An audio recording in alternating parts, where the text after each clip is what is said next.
Yo, Marshall, what up, dog? What up? Peace, man. We got big things to do, man. We gonna take this worldwide, man. I'm in lava world, man. What the f is you at? Man, I'm down away. Do it down away. Oh, oh, oh, oh, oh, oh, oh, oh, oh, oh, oh, oh, oh, oh, do it down away. With us, y'all can't. With us, y'all can't. With us, y'all can't. With us, do it down away. Murk out, oh. Do it down away. Murk out, oh. Do it down away. Murk out, oh. Do it down away. Murk out, oh. Do it down away. Lava world, nigga. I go down the way, I'm still around, man. Giving pound, man. But this about a dance going down, man. And if it's a problem, catch it round in your liver. But pay attention to it, it's a few ways to do it. It might take a while, but you get used to it. First you feel the beat, then you start to move your feet. Your head rock a little, oh yeah, you got the rhythm. Your hands start turning, it's like your fingers burning. From ages 1 to 80, dog, you gotta learn it. It's so sick, cause you can add your own twist. You can roll something, shake a lighter, then it's lit. Or flip around your ball cap and tilt it like a pimp. And break it down low and wipe off your Timbs. This the new craze, going into a new phase. Nasty natty, murk out and do the down away. With us, y'all can't. With us, y'all can't. With us, y'all can't.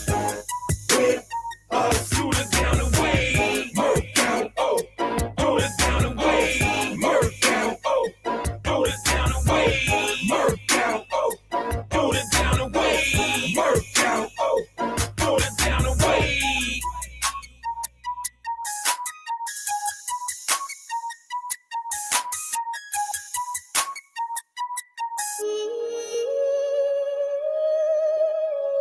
Now you're looking kicking in, the beat got you zoned out. Almost to the point you forgetting what the song about. But back to the subject, yo, the dance, you gotta love it. You might see it anywhere, even out in public.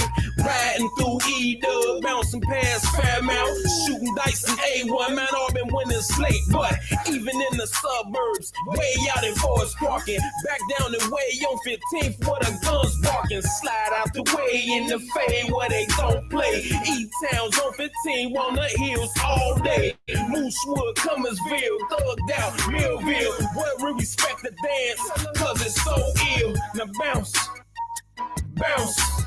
Get into your zone and let it all out. From the west to the east, from the north to the south. Get back to the hook if your hood and murk out. Can't with us, y'all can't. With us, y'all can't. With us, y'all can't. With us, do the down away. Murk out, oh. Do it down away. Murk out, oh. Do it down away. Murk out, oh. Do it down away. Murk out, oh. Do it down away.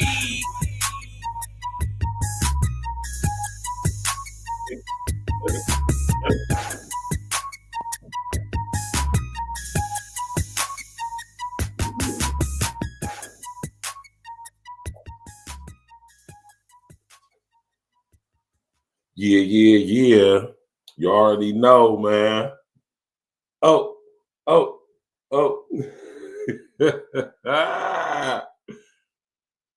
Y'all know it's a part 2? No, it ain't a part 2, man. That's just an extension of the double play of the original video, man. Yeah. What up? You already know it's your brother, Virgil Bear, aka Stacks with the Facts. And y'all know that y'all is tapped in, tuned in to another episode of Real Talk Podcast, Saturday, early day edition. What's good with y'all? Mikey Mintz, what's good with you, homie? Everybody else tapping in, what's good? Y'all heard about this already? It just happened last night. And I heard about it. I said, oh, yeah, I gotta do a show on this. I was gonna do thinking about doing a pre-request. Now we gotta do a show on this, man. You know what I'm saying? Shout out to my brother Self. who is originally from Cincinnati, provided me with this fruit right here, Candy Rain. You did. He been up in Columbus for so long, but he still go down there to Cincinnati, go, you know, lock in with his peoples and all that down there. Shout out to my brother Self, man. What's good with everybody, man? How y'all doing, man? What's good with y'all, man? You already know what it is, man. April Talk Podcast. We in the building. Appreciate all the support. Tomorrow, me and King Els will be having a live stream for the Super Bowl. Y'all more than welcome to tap in, walk with us. We're going to be doing live commentary during the game. You know what I'm saying? And, of course, we're going to be playing some E&E music. So y'all must tap in, walk with us. You know what I'm saying? Me and my brother King Els. You know? Tap in and walk with us, man. We're going to be sitting up there having a Super Bowl celebration. You know what I'm saying? Our Bills didn't make it, but there's always next year. And we're going to talk about a little bit of the controversy surrounding current situations. You understand me with the NFL, you know what I mean? And how they let them officials just sit up there and do things that's not really official.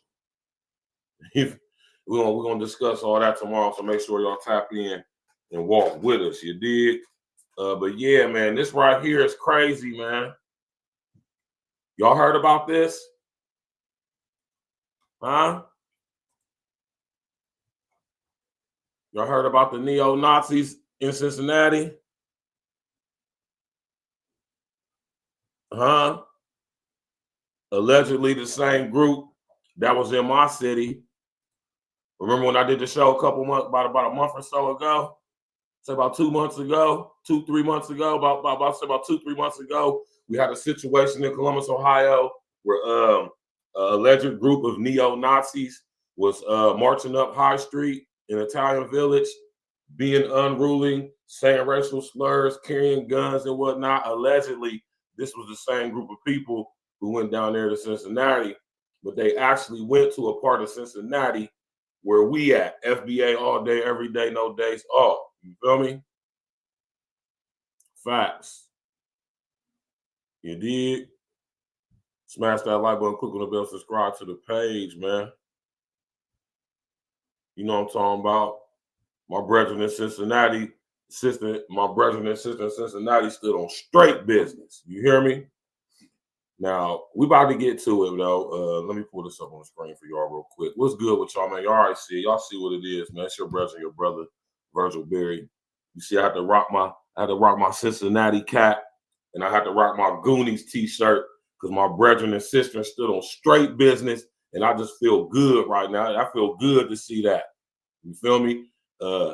If them people that came through my city a couple months ago, if they would have actually came to where black folks is at, like say Cleveland Avenue, Livingston Avenue, Main Street, Broad Street, anywhere in the hood, oh, it would have been a different situation, something similar or maybe worse to what our brothers and sisters did in Cincinnati.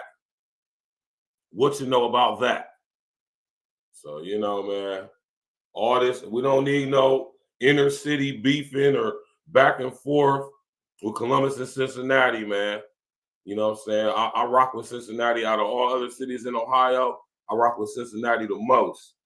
If I was going to live anywhere else in Ohio, it would be Cincinnati. You know, Mars Lowell, what's good with your wine? You heard about this? So, like I said, allegedly, the same group of neo-Nazis, whatever, masked individuals, they pulled tied in Cincinnati in the Lincoln Heights area, right? I was locked up with a lot of cats from Lincoln Heights. One thing I can say about the guys from Lincoln Heights, Cincinnati, Ohio, them boys get to some paper, man. Every nigga I met from Lincoln Heights was in a joint behind getting some money. You know what I'm talking about? So shout out to Lincoln Heights. Shout out to the whole Cincinnati down the way, that 80 way. I rock with my Cincinnati niggas, man. When I was in the joint, all my brothers I used to rock with from Cincinnati, some of them I still rock with to this day. They all used to always say to me, man, you ain't like the rest of them Columbus niggas, man. You different than the rest of them Columbus niggas, Stack. And I understand why they said that, but I'm a Columbus nigga through and through. Don't ever get it twisted. I'm a Columbus nigga through and through. But I'm a different type of Columbus nigga. You know what I'm saying? I'm a universal Columbus nigga. You hear me? That's why everybody like me. That's why everybody rock with me. That's why y'all like me. That's why y'all rock with me. You feel me? But yeah, man.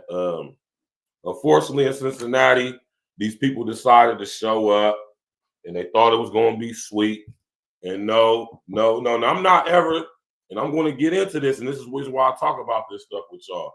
And I'm not ever going to be the guy that advocates for violence, that calls for violence.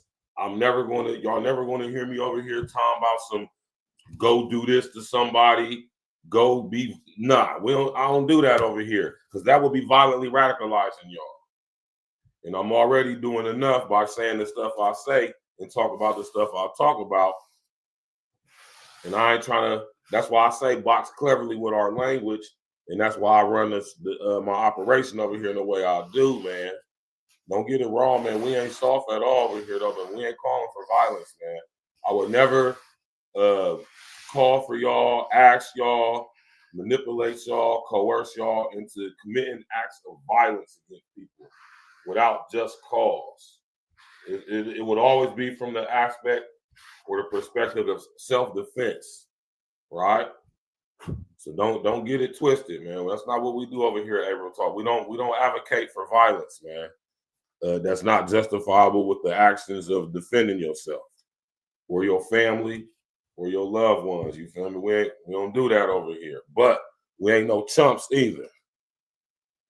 So what I will always tell y'all is to goddamn it defend yourself in any way you need to defend yourself when it comes to protecting your life, your liberty, and your property, your freedom, your family. You hear me? I will tell you that, because I'm saying when it comes to mine, there ain't nothing I'm not going to be willing to do. When it come to them things concerning me, I'm front line with it, Jack. So, you know what I'm saying? I would never call for nobody to go, we nonviolent over here, man. Ain't no need. Most of the people ain't even built like that. So there ain't even no need to be on no violent type stuff. You know what I'm saying? So I just wanted to put that out there because you know how these damn unintelligent artificial intelligence algorithms, man. You know what I'm saying? They like to picture us and paint us as terrorists or something like that. And that's why I talk to y'all a lot about HR 1955. Violent radicalization, it ideologically based violence and whatnot. But what happened in Cincinnati though is a testament to what's to come, man. Or should I say what's now here? I can't even say what's to come. I can say what's now here, right? So allegedly, this group of so-called white supremacists, the same one who was in my city not too long ago, went down here to Cincinnati, throwing up swastikas and having the so-called rally over the 75 Interstate 75 overpass in Lincoln Heights, Ohio. You know what I'm saying? Or in Lincoln Heights was his section in Cincinnati, right? Oh, and just in case y'all ain't know or forgot, that song I played on the intro, that was from the homie Taka, man. Down there in Cincinnati, he brought that song out about a good 15, 20 years ago. It's hard to believe it's been that long, but it's been a little bit longer than that. And I remember that song was popping, man. You know, and Cincinnati had the whole world doing it down the way. Oh, that's all them niggas in Cincinnati used to be in the joint doing that shit. That's why I rock with brothers from Ohio, man. We creative, we different. You know what I'm saying? We got our own swag, our own style, our own everything. You know what I'm saying? It's the difference between the guy from Columbus. It's the difference between brothers from Cincinnati, Cleveland, Toledo, Dayton. You feel me? We all different, but we all got our own Ohio swag. You feel me? So, you know what I'm talking about? Shout out to my brothers from Cincinnati, man. You know, I love, like I said, if I was going to live in any other city in Ohio, it would definitely be Cincinnati. You know, so if I was going to move out of Columbus, I would move to Cincinnati. You know what I mean? But yeah, though, man, we about to get to this video, man. You know what I'm saying? This has been going around, man. Shout out to our brothers and sisters, man. Holding it down FBA style on straight business. You hear me? Not playing no games, man.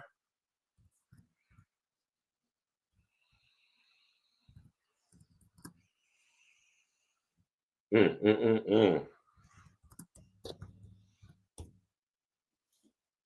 thought it was sweet, man.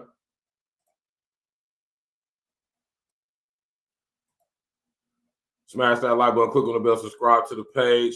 Of course, share on your social engineering. Let's go. Place in Cincinnati, and we all minority groups are. Hate has no place in Cincinnati, and we all minority groups are all standing together, and we need to stand together to prevent this from happening in the future. Outrage off of I-75, where some flags displaying swastikas and hate speech were hung over the interstate today. About, what, a dozen or so people? Yeah, about that many. You just heard from the CEO of the Jewish Federation of Cincinnati reacting to not only the hateful display, but also the nearby residents of Evendale and Lincoln Heights who showed up to protest the neo-Nazi demonstration. Brady Williams is live after talking with the people that live there. Yeah, so by the time we showed up, there was a Jeep that was smashed to bits right about here in the parking lot. And we're told that that was because there was a lot of anger over what they saw on the bridge just over there. They saw hatred and they saw racism, and they say that there was a lot of hurt over what they saw here. Tried to elevate myself and hold myself to a level of responsibility and accountability and charity and business ownership that I could be proud of. And I got to stop at a stop sign and somebody called me the N-word. Eric Ruffin stared down a group of people holding Nazi flags and guns just a few hundred feet from his business. Anyone who drove along I-75 near Evendale Friday afternoon saw the same thing. Officially letting you know there is racism in America. Residents of nearby Lincoln Heights soon arrived to protest the Nazi demonstration. This is something that we all need to take a stand for. We need them to know this is not the 1960s. This is 2025. We are not playing at this time around. We're told the people on the bridge came and went in a U-Haul, leaving shortly after locals arrived. Evendale police released a statement that the demonstration, while offensive, was legal. Protesters took issue with that response. You're allowed to have a protest, but where's your permit? Where's your permission? And then inciting hate, calling people niggas. That's not right. When Fox 19 arrived, this car had its windows smashed and its tires slashed. Protesters stated that they believed it belonged to one of the men with the Nazi flags. That's hate. That's what hate is. That's what hate gets you. Protesters say they were shocked and disgusted by what they saw on that overpass, but their gathering was about standing together. This is unity. This is all you. Nobody's here to fight. Nobody's here to cause any trouble. Nobody's here to do any of that. But what we're not going to do is have hatred. This love, like this united. Like we united. Like FBA all day, baby. Can change, but you have to realize that this is a big issue. Protesters say they saw hate and they stood their ground.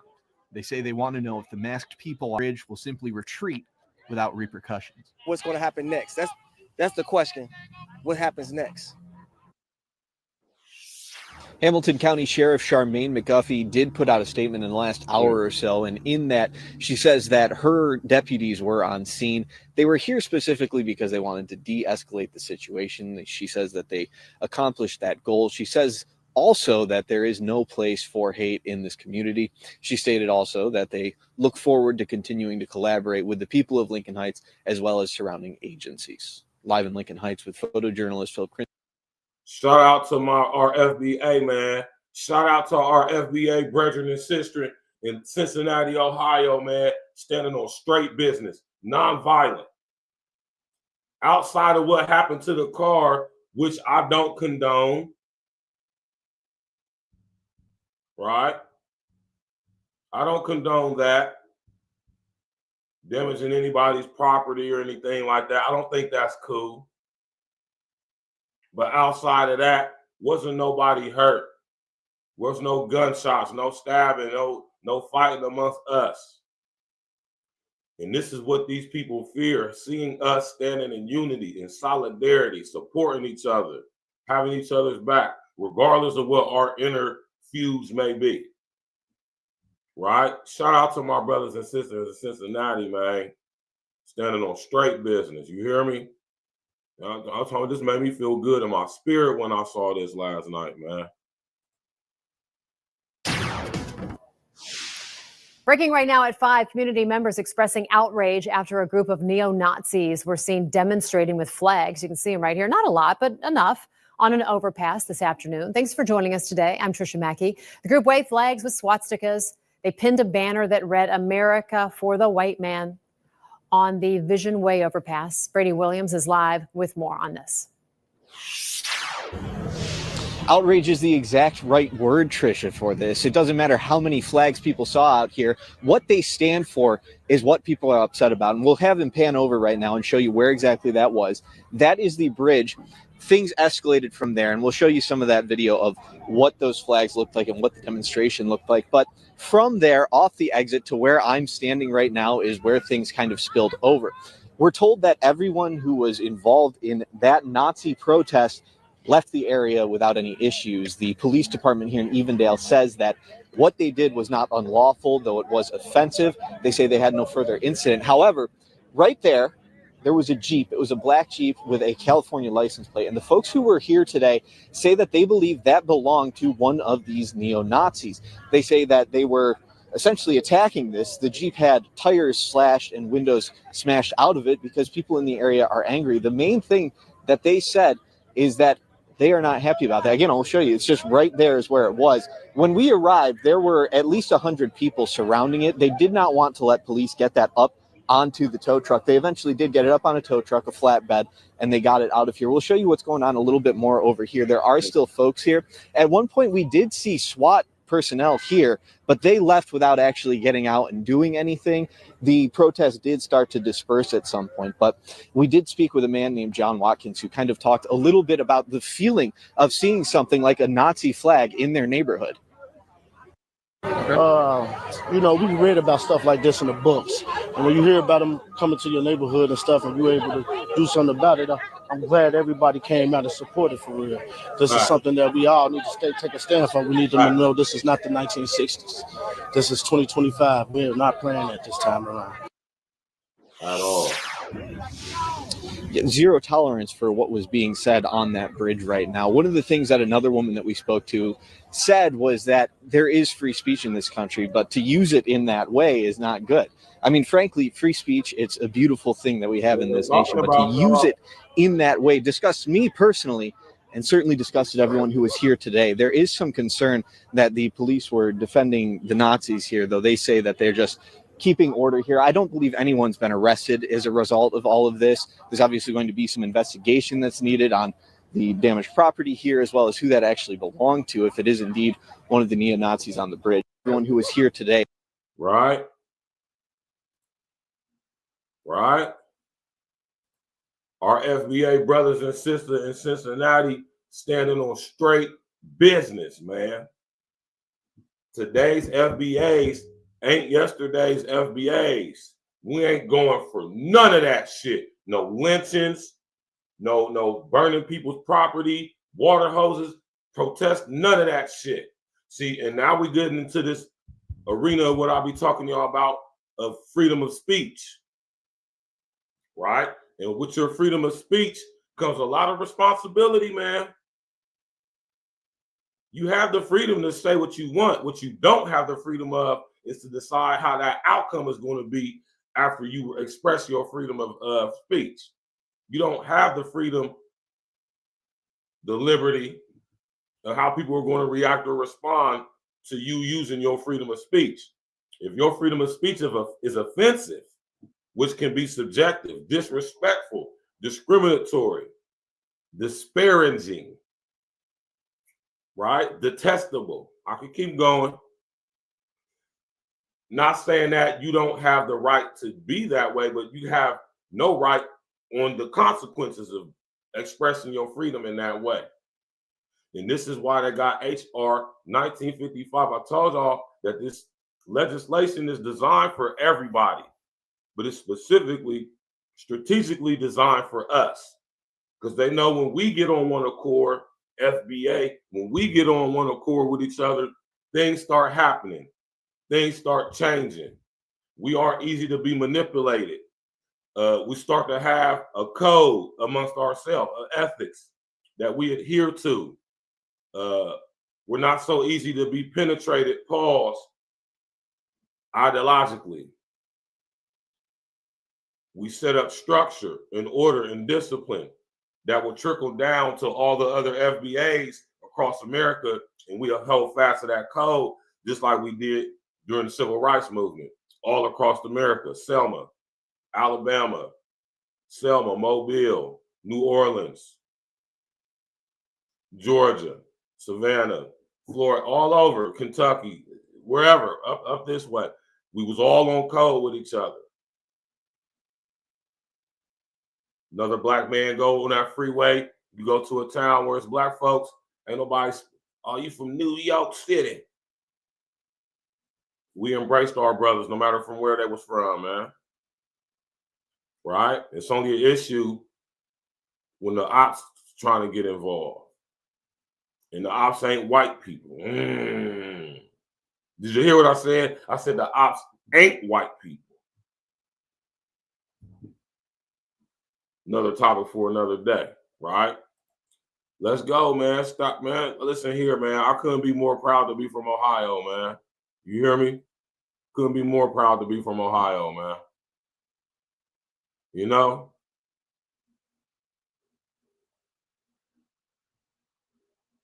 Couldn't be more proud to be from Ohio, man. Right? Right?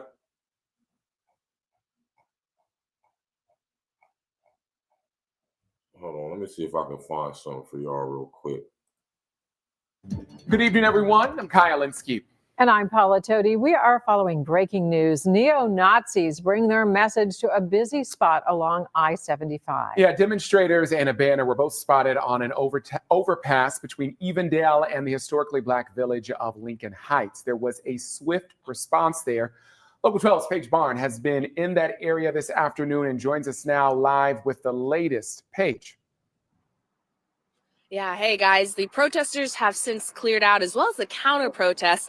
Just before 3, right behind me on this overpass, as you mentioned, there were about 13 people who were dressed in black, waving a white supremacist flag, and some of them had swastikas, as well as carrying rifles on them. Now, shortly after, a counter protest of Lincoln Heights residents say they chased the protesters away, took the flag from the bridge, and burned it. Hamilton County Sheriff's deputies tried to disperse the residents, but they made their way to a Jeep they believed belonged to one of the white supremacists. They slashed the tires and the windows were punched out. Now, as a historically black neighborhood, residents add they will not allow hate to come in. That's what Lincoln Heights is about. You know, you hear a lot of things, but we're a community at heart, and a proud historical African American community. So things of that nature, symbols of that nature, don't stand here. You know, it said, you know, that's a symbol of hate. We're a community of pride and love. Talk to them. We're working to find out if anyone was arrested. Hamilton County Sheriff's deputies were here. Evendale, Woodlawn, Reading, as well as Cincinnati Police Departments were here as well. Live in Lincoln Heights, Paige Barnes, Local 12 News. All right, Paige, thank you for that update there. And new tonight, the Cincinnati NAACP is responding to this display. The group says, quote, "We will hold strong in our commitment to the unity and respect for all people of all ethnicities, religions, gender, age, and sexual orientation. It is well known that people receive messages and actions in different manners. The current executive orders and actions have angered many and emboldened others. This is not normal and should not be accepted as such." Facts. This is probably the most unexpected beef. I agree. Good evening, everyone. 100%. I agree. Right. Now, I got some exclusive footage for y'all, right? Exclusive footage. You feel me? Live from the source. For some reason, my Instagram account ain't popping up on here. I need to see what's up with that. Because I don't remember any of this shit, man.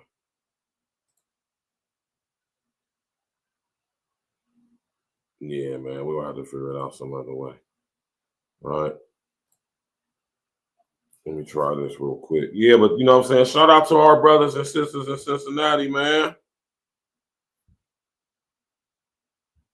Shout out to our brothers and sisters in Cincinnati, standing on straight business. Standing on straight business. You hear me?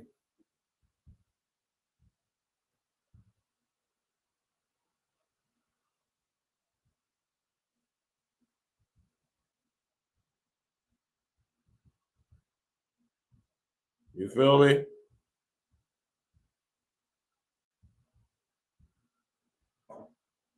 Standing on straight business, man. Right?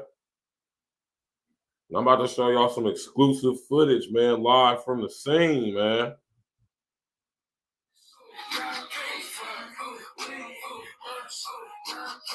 All right.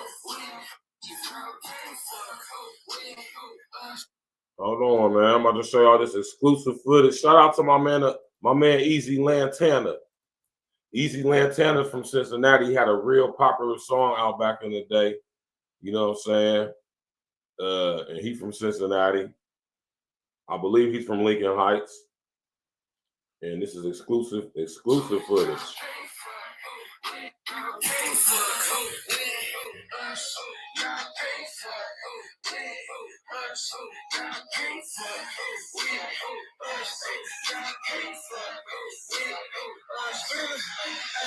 These niggas ain't fucking with me, y'all up a 50. You catch me out of traffic strike and got some truckers with me. That nigga thought that he was quick because he ducked the semi, until I catch him with a fully on a fucking glizzy, I'm a Standing on business, man.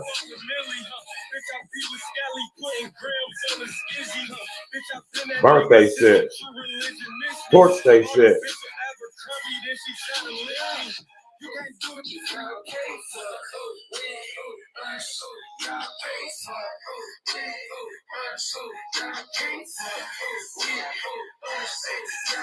White boys out there too.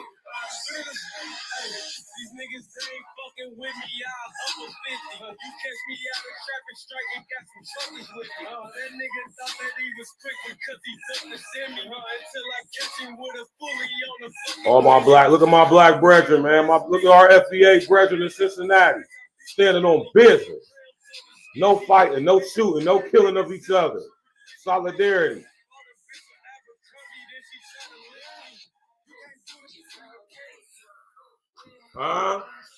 XL Pro, what's happening? What's happening with my brother XL Pro, man? Right? Standing on straight business, man.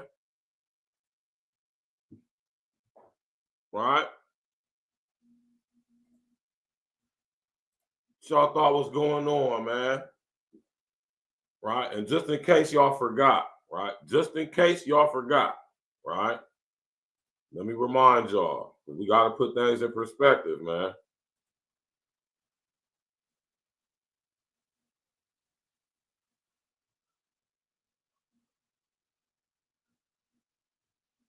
Right?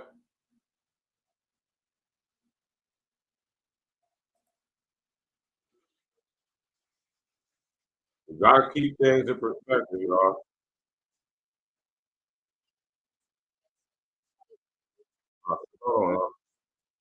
Hold on, y'all. My bad. Let me share it on my screen. My fault, y'all. All right. Just in case y'all forgot, let's go. There was no use of force by officers. Slurs filled the short north 24 hours after hate and chants of racial slurs filled the short north, a group spreading love and acceptance. They're condemning the message of neo-Nazis who marched through the area yesterday. Nick Veland joins us live from the short north. Nick, what do today's marchers want people to know? Yeah, Isabel, well, those marchers of state or of community leaders, excuse me, range from state senators to senior pastors, and their message was clear that, and people are chanting that throughout this entire area as well. They are saying that what happened yesterday is not tolerated in this area. And now we're going to show you some video of what took place just before 5 o'clock today. And here's a group around 32 community leaders marching 2 by 2 along the same route where people more than 24 hours ago were chanting racial slurs. And those who marched spoke to us beforehand about the message they wanted to spread. Oh, the message is just clear. We're here. We're here as black men. marching together, walking together. And it doesn't stop with this march. This is just the beginning of us doing something great in this city together, period. Well, we're not hiding behind a mask. You clearly see that. We have mayors that are here. We have other folks and just simply won't do it. My house, I can walk to my house from here. Not going to hide behind a mask. Not going to run. I see when this is so vile and so disrespectful, no, simply cannot be. And like he said, there's just the beginning of what they're looking to do to keep continuing to spread love throughout this community and the Short North area. Live on your side in the Short North, Nick Phelan, ABC 6 News. Right. We checked in with Columbus police to find out if any arrests were made in connection to yesterday's march. They say officers heard the neo-Nazis were possibly involved in a physical altercation, so they stopped the van the group left in to investigate. Police say they detained several people but decided an assault did not take place. They released the group and no one was charged. Police also tell us there was no use of force by officers. Right? This is what happened in my city. This is what happened in my city. Right? Now, mind y'all, when they came to my city, Columbus, they went to an area on a day and at a time where they wasn't going to be running into none of us. There's no point in time between 11 a.m. and 1 p.m. on a Sunday afternoon was you going to have to worry about running into groups of us on High Street where they was at.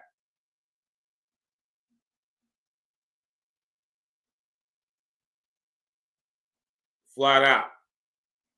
That area that they was at is a predominantly fun boy, fun girl, LGBTQ, LMNOP barbecue committee agenda area. I ain't saying it ain't no black folks that live down there, but it is some. Most of them are LGBTQ, LMNOP barbecue committee agenda members, and they care more about being LGBTQ, LMNOP barbecue committee agenda members than they ever do about being black. So if they did encounter some black folk down there, it wasn't no FBAs like us. Like I said, they wouldn't really encounter some black folks. They'd have walked their ass up Cleveland Avenue. They'd have walked their ass down Hudson or Myrtle or 17th, maybe Windsor, maybe 11th, maybe 2nd, maybe 5th Avenue, maybe Sinclair out. Nah, hell no. That wasn't nowhere near where we be at. They ain't walk down Livingston, Broad, Main, Hamilton. Nowhere where we be at. They went off of 22nd. They went off of none of the number streets. There wasn't nowhere over here, even where I live. And this is the hood, not so much, but still the hood.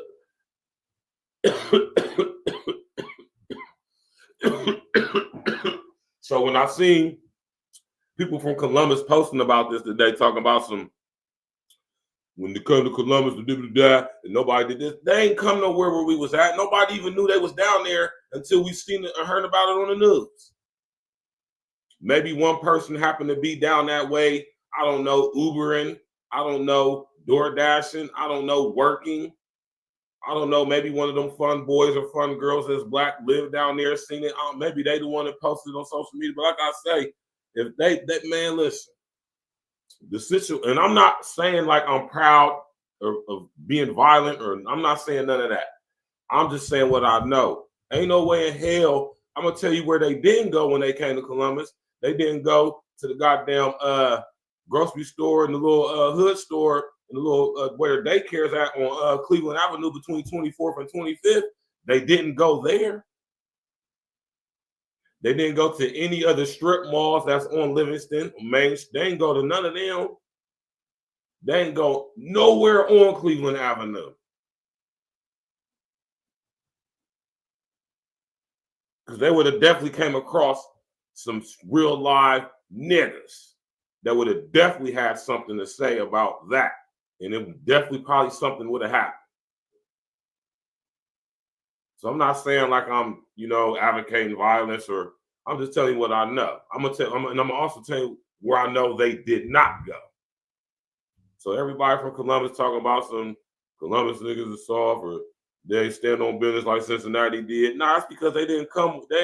Y'all got to understand, they actually went to a place in Cincinnati that's the hood. Lincoln Heights is a historically black area in Cincinnati. Historically. Kind of like how we got Mount Vernon in the King Arts District. That's where they didn't go. Columbus hit a little bit different than Cincinnati when it comes to stuff like that. Because I hate to say this, but I know this is true.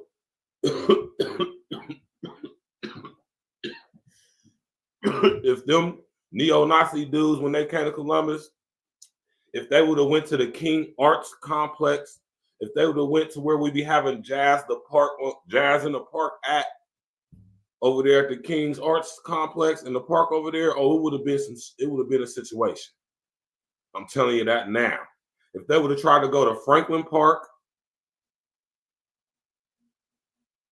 hell, if they would have tried to walk anywhere on campus, they wasn't on campus. They was in Italian Village, y'all. They went exactly where they knew niggas would not be. But it's just the opposite with Cincinnati because Lincoln Heights, like I say, that's a historically black area in Cincinnati. I know a lot of guys from Lincoln Heights. If I was going to move to Cincinnati and I want to be around some black folks, I would move to the decent areas of Lincoln Heights, like Evandale, right? So here we are, y'all, man. Y'all know what I'm about to go to now. This is why I'll be talking to y'all about HR 1955. All right?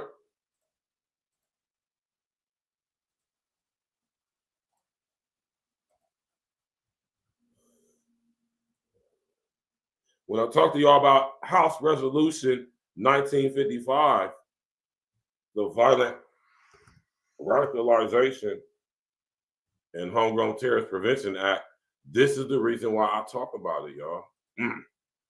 This is the reason. Stuff like this. This is the reason why I talk about it so much. This is the reason why I go so hard on this subject.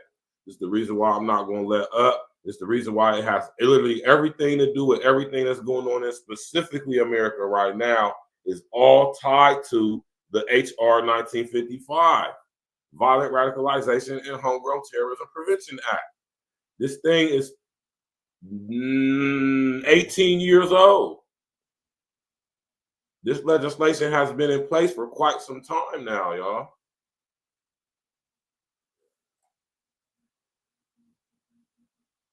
The Violent Radicalization and Homegrown Terrorism Prevention Act.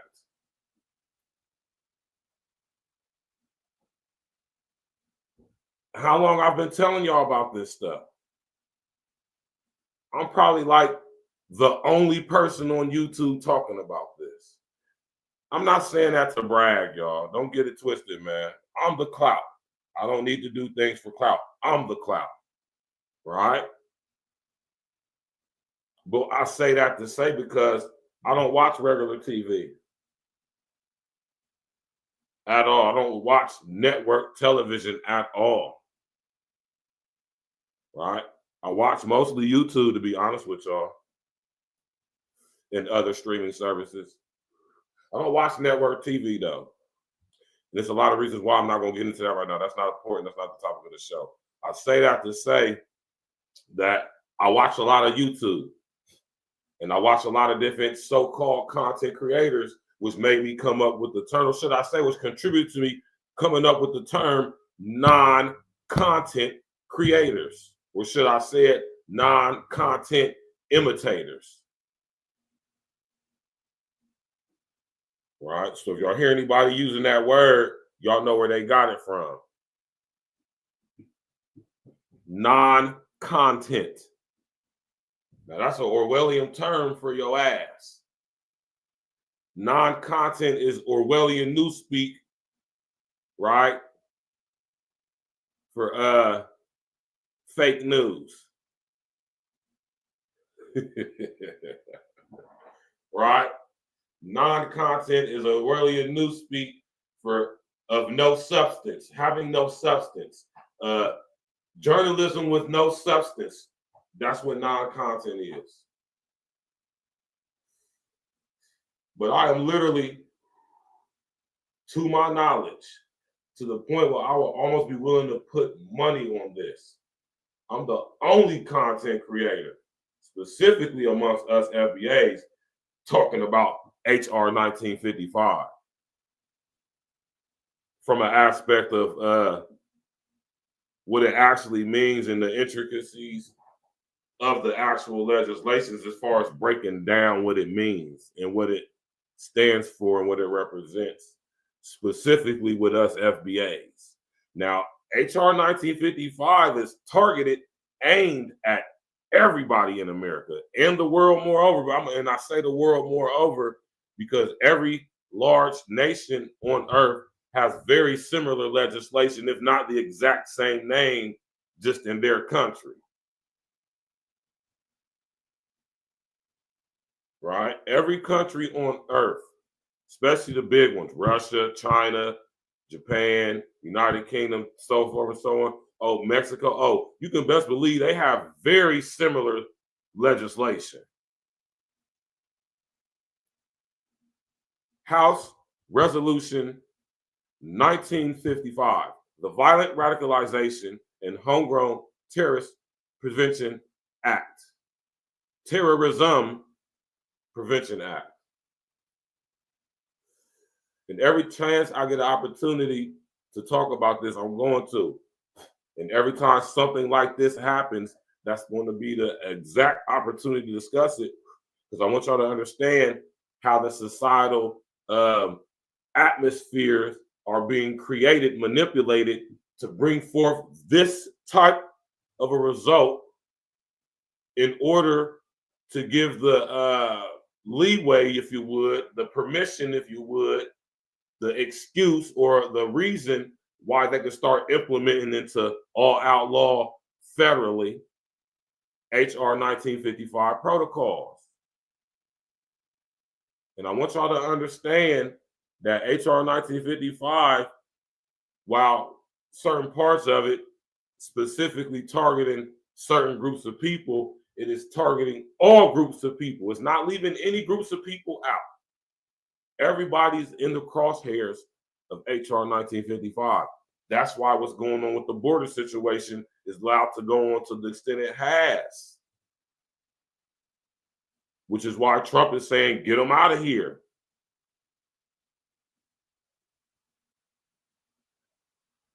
Right?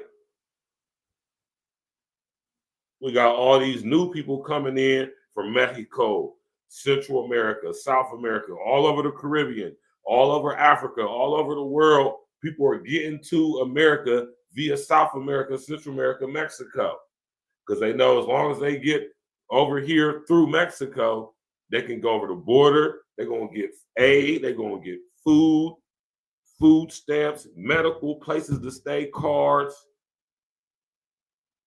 They're going to get interest-free loans to start businesses and buy homes and all types of crazy shit that they don't even do for us. Oh, and when I say us, I'm talking about specifically us FBAs. And then we get called racist just for speaking out about it. And like I'm going to tell y'all every time, when it comes to the illegal immigration situation, brethren and sistren, my FBA brethren and sistren, it ain't got nothing to do with us. We got our own situation with the U.S. government. Don't nothing else matter to us until y'all talking about giving us our bread. Until then, do what y'all want. We're going to continue to do what we've been doing. But y'all see what's happening as we getting on code with each other, which is what I like to see. I love what I'm seeing. I'm seeing it starting to spread too. And you see as it's starting to spread, you see more and more bullshit is going on to cause civil unrest, to take the attention off of the FBA's Foundational Black Americans, putting that bullshit to the side, and we linking up and joining our forces together nationwide. We standing on code. We're not supporting. What we gonna support some Mexicans for? What y'all ever did for us?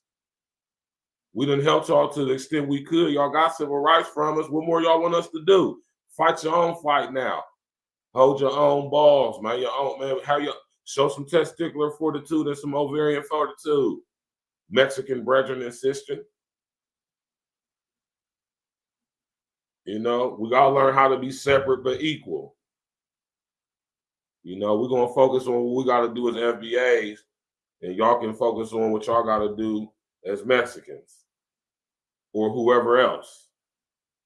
Because y'all don't include us when y'all do stuff going against the government or colliding with or doing things in collusion with the government.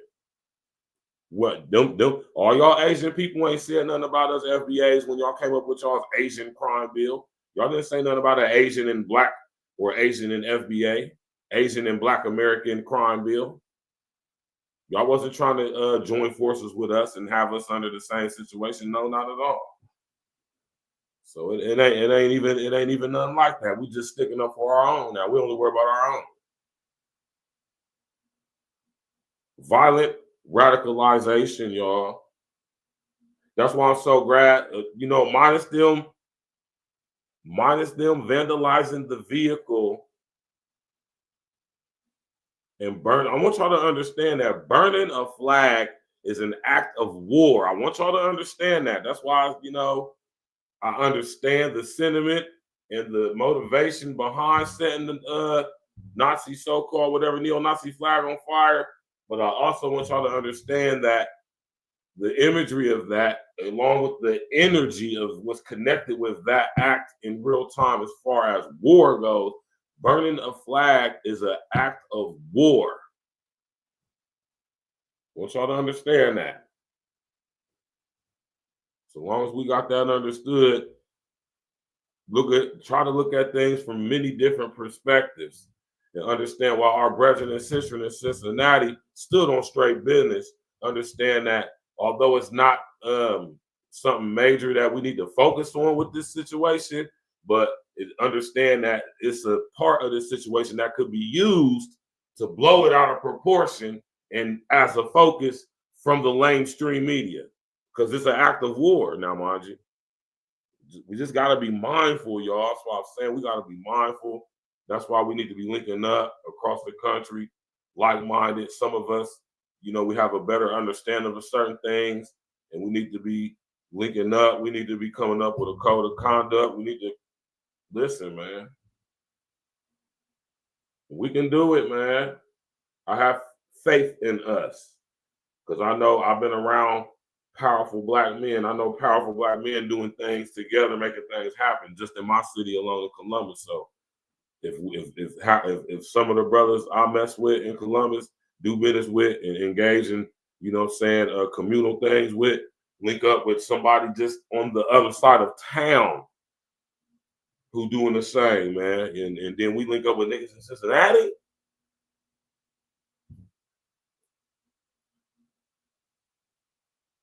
I'm keep that to myself. Now, I was about to say something out loud, but I'm gonna keep it to myself. You know what I'm saying? Keep it to myself, man. That's why you keep pieces of paper close around and stuff like that so you can write stuff down. Right? But the reason why I talk about HR 1955 so much, y'all, man, is because we have to study this legislation. We absolutely have to.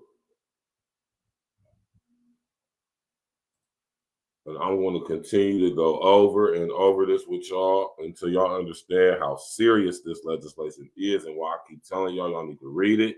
Y'all need to study it. You need to learn it for yourself. You need to understand what it is saying, what it means.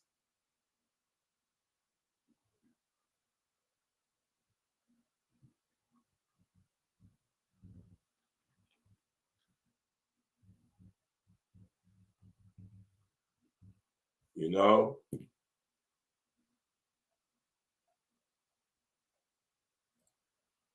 I'm waiting for the text to come up. I don't know why the computer is going. I don't know why it's doing what it's doing right now. Normally it just pulls it right up, but for some reason the connection is not. It's like it's buffering. There we go. Right. I go over this periodically with y'all, like I'm going to continue to. I'm not going to let up. Right.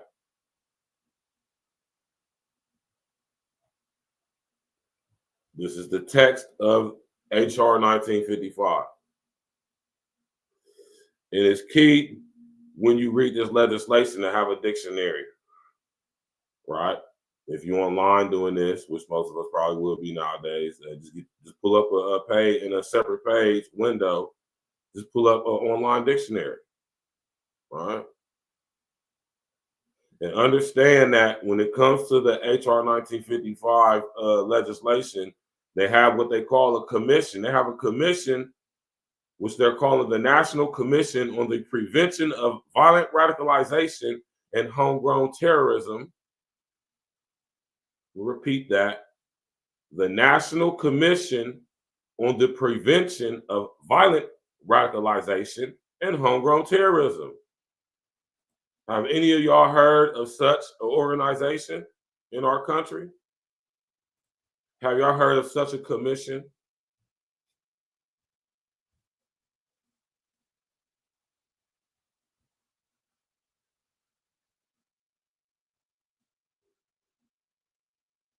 The National Commission on the Prevention of Violent Radicalization and Homegrown Terrorism. This legislation was passed back in 2007, y'all. So y'all can get an idea how long this legislation has actually been law, which means it's in effect right now, which means it's being implemented right now. Not all out, like how it's designed to be and how it's starting to become.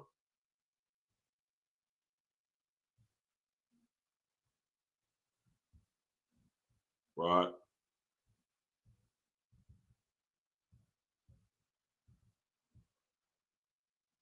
You feel me? How many of y'all heard about this commission? Put a number 11 in the chat if you heard about this commission. Made up of people out of the private and public sector. Administered by the U.S. government, the State Department, Homeland Security, DOD, Department of Defense. You know? Yeah, man. And I bring out this legislation so I could just put y'all up on game. You know, when y'all tap in with me, man, get you a pen, get you a pad. You feel me? Get you a pen, get you a pad. You know, it's a little notebook, maybe some scrap paper or something. Get you a little notebook and take notes. And I'm not saying that to be arrogant or nothing. I'm just saying we cover a lot of stuff over here, man. And if you is of any type of critical thinking person, you know what I mean, and you doing your own due diligence, I'm just telling you, you tap in with the info I give you, man, it could take you on the path to find out what you might have some questions for. You feel me? That's all, you know. And I got brothers like my brother Excel Pro, brothers like my brother Mars Lowell, Mikey Mintz, everybody else that tap in with me who is pretty much intelligent like me, if not more, who do the same. So, you know, it would be doing you a good self-service to tap in and walk with us, take some notes. How many niggas you know online talking about HR 1955? And I'm telling y'all, it is the most important, integral piece of legislation moving forward from now on out. Anything else that could be you see, Trump ain't even talking about HR 1955. I bet you if somebody asks him a question about it, I guarantee you, if he don't speak on it, he gonna pull one of these. I'm not at liberty to talk about that. He gonna, if he shy away from it in any way, that'll let you know right there. Right? you ain't gonna see too many people on the internet talking about HR 1955, man. You're just not gonna see it, man. Right?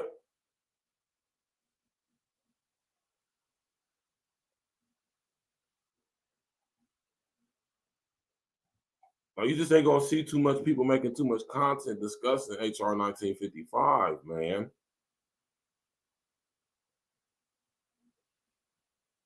Now, I'm about to play a video for y'all, right? And I'm gonna get back to, I'm gonna break down the definitions for y'all, right? But I'm gonna play this video for y'all real quick while I run and go grab me some water. I forgot to bring my water up here, man. So I'm gonna let y'all listen to this is 13 years ago, man. Harmon, I don't even know what she up to nowadays. You feel me? But we're gonna watch this. I want y'all to watch this video while I go run some water, while I go grab me some water real quick. So y'all can see how not so public they talk about HR 1955, how even when they have their meetings and stuff, they don't really even discuss it a lot. And this is 13 years ago. The actual legislation was passed 18 years ago. Last thing George W. signed into law before he got up out of there and Obama got up in there. Pause. Right?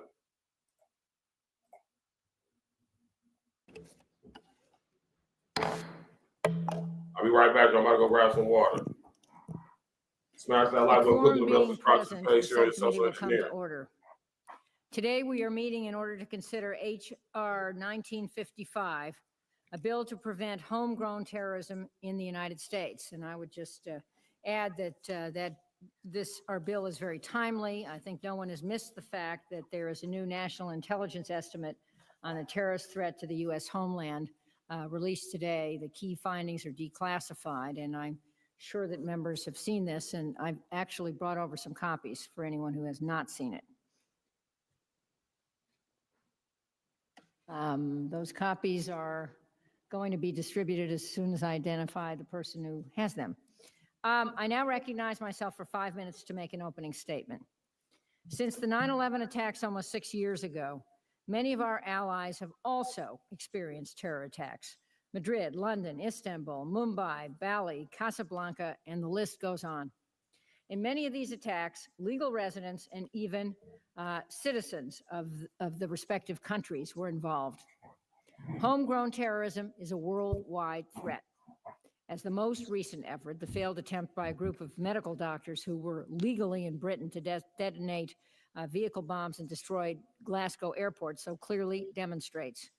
Domestic radicalization that leads to violence in the American homeland is one of the greatest emerging threats to the United States. In recent years, we've seen numerous cases of American citizens actively planning to murder their neighbors, including you, me, and our relatives and friends. Charges are pending against some of them. Russell DeFreitas, an American citizen, indicted last month for conspiring with an al-Qaeda-inspired cell of international terrorists to destroy JFK Airport and kill thousands of people by blowing up fuel facilities. Mohammed Schnur, another U.S. citizen, who allegedly plotted with several associates to attack Fort Dix in New Jersey and kill, quote, as many American soldiers as possible, unquote, with mortars, rocket-propelled grenades, and guns, all in the name of Allah. Kevin James, an American in prison in California, who adopted an extremist interpretation of Islam and converted fellow prisoners to his cause. Those prisoners, two of whom are also U.S. citizens, are awaiting trial for a series of robberies in Torrance, California, in my home district. They allegedly committed their crimes in order to raise funds for terrorist attacks against U.S. military bases, synagogues, and other targets in the Los Angeles area. And there's Adam Gadon, a Jewish kid from Southern California who went from being an alienated American teenager to an al-Qaeda sympathizer to the mouthpiece for Osama bin Laden, preaching hate and violence across the airwaves. If the homegrown trends around the globe are any guide, the prospect of other Americans taking up arms against our homeland appears increasingly likely. Huh? I'm proud that this subcommittee is united today in its determination to thwart this threat. And I would like to thank especially the ranking member, Mr. Reichert, for his contribution to the effort. Mr. Reichert and I introduced H.R. 1955, the Violent Radicalization and Homegrown Terrorism Prevention Act of 2007, this past April. It's an important step toward making the homeland safer by helping the nation develop a better understanding of how homegrown terrorism happens and what we can do about it. See, this is the video right here that I strongly suggest y'all watch and dissect this video like how I'm about to do it and study it and understand the language, understand the premise, understand how what happened in Cincinnati. Although, man, shout out to my brothers and sisters in Cincinnati. FBA stood on business, man, and it didn't get crazy. Like I say, minus the vandalism to the vehicle, minus the burning of the flag, it was a peaceful situation. Nobody got hurt. Nobody got arrested. Nobody was deleted. Nobody got, no, it was a pretty fairly peaceful situation compared to where it probably could have went to if that's what niggas was on. Now, don't get it twisted, y'all. My brethren and sisters in Cincinnati ain't no hoes, and we're going to get to that. But we're going to get to this first. Smash that like button, click on the bell, subscribe to the page, share on your social engineering, which is why this is funny that this is happening down the way. I keep telling y'all, man, they are prepared for this, man. They have created the very societal situations that will bring forth these types of altercations. I want y'all to understand what I just said, man.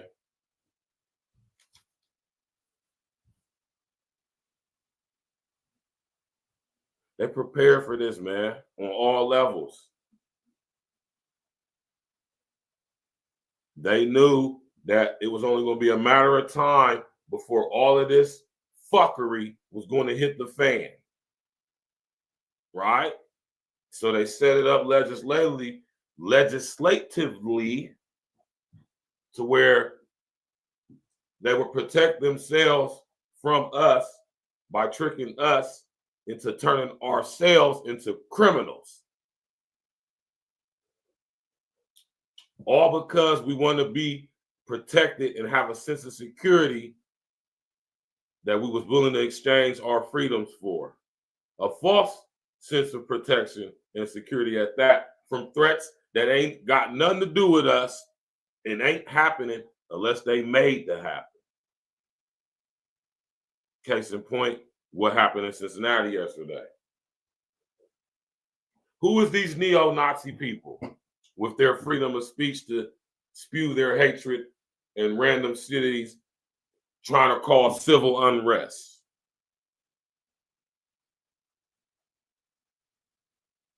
Right?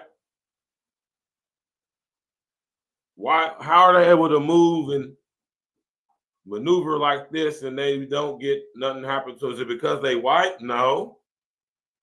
Don't fall into that, y'all. There's plenty of white folks that be protesting whatever and they get busted upside their heads, man. Do your research, man. I'm gonna do a show coming up on, man, the fallacy of white privilege.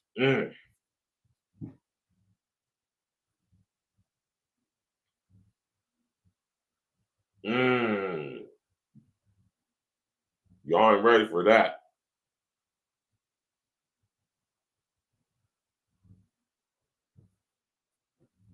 Huh? Y'all ain't ready for that show. The fallacy of white privilege. Right? H.R. 1955, y'all. The Violent Radicalization and Homegrown Terrorism Prevention Act of 2007.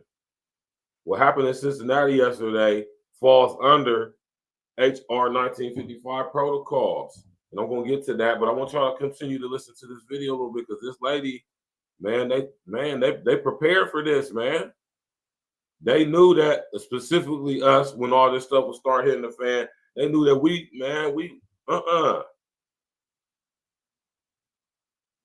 let's go, man. I'm equally proud that this bill, as improved by an amendment in the nature of a substitute, which we are marking up today, has unanimous bipartisan support in this subcommittee. Let me repeat that because those are words that are seldom heard in the House of Representatives. Unanimous bipartisan support. Our bill, as amended, will accomplish four main goals. First, it establishes a National Commission on the Prevention of Radicalization and Ideologically Based Violence. The commission will conduct an expedited but thorough study of what is happening in our country so we can find an American response to our indigenous threat. Second, it establishes a Center of Excellence for the Study of Violent Radicalization and Homegrown Terrorism in the United States, which will address the problem over the long term. Third, it requires the Department of Homeland Security and other federal agencies to work with our international allies to learn about their own experiences with homegrown terror in order to identify best practices from abroad that might be applied effectively in this country. And finally, it requires the department to protect constitutional and civil rights and civil liberties of all Americans as it conducts its work. The time for action is now. I'm very pleased that we have reached consensus on this important legislation, and I commend my colleagues for their commitment to getting ahead of the curve when it comes to violent radicalization and homegrown terrorism. I urge passage of the amended legislation out of our subcommittee, hopefully this afternoon, and now recognize the ranking member of the subcommittee, gentleman from Washington, to make an opening statement. Thank you, Madam Chair, and also want to congratulate you and thank you for your efforts in moving this legislation along, and the staff from both sides working hard together to come up with a great bill that is designed to protect our borders and protect our citizens living within. This has truly been a bipartisan effort, and just pleased to be a part of it as the ranking member. I do have some prepared remarks I'd like to read, and this bill that we're considering today is focused on addressing the issues of radicalization and homegrown terrorism. Again, I'm proud to be a part of this bipartisan effort. We held hearings across the country to study and analyze these issues. I've lost track of how many hearings we've held, but there have been a number and quite interesting testimony from our witnesses. Unfortunately, recent terror plots and the National Intelligence estimate released today emphasize the urgent need for this legislation. We are living in a different world. The NIE releases today indicates I might not remember this record, dude, man. that the radical and violent segment of the West's Muslim population is expanding, including in the United States, and there is the possibility that others may become sufficiently radicalized and that they will view and use the violence as a part of their goal. Right? See, when they first introduced this legislation, y'all got to think about what time it was around the world. You know, it's when we got war with Iraq and Afghanistan and, you know, Iran and all these other countries in the Middle East and all this stuff in the same region that's going on right now. Right? This is just not too long after 9/11, you know what I'm saying?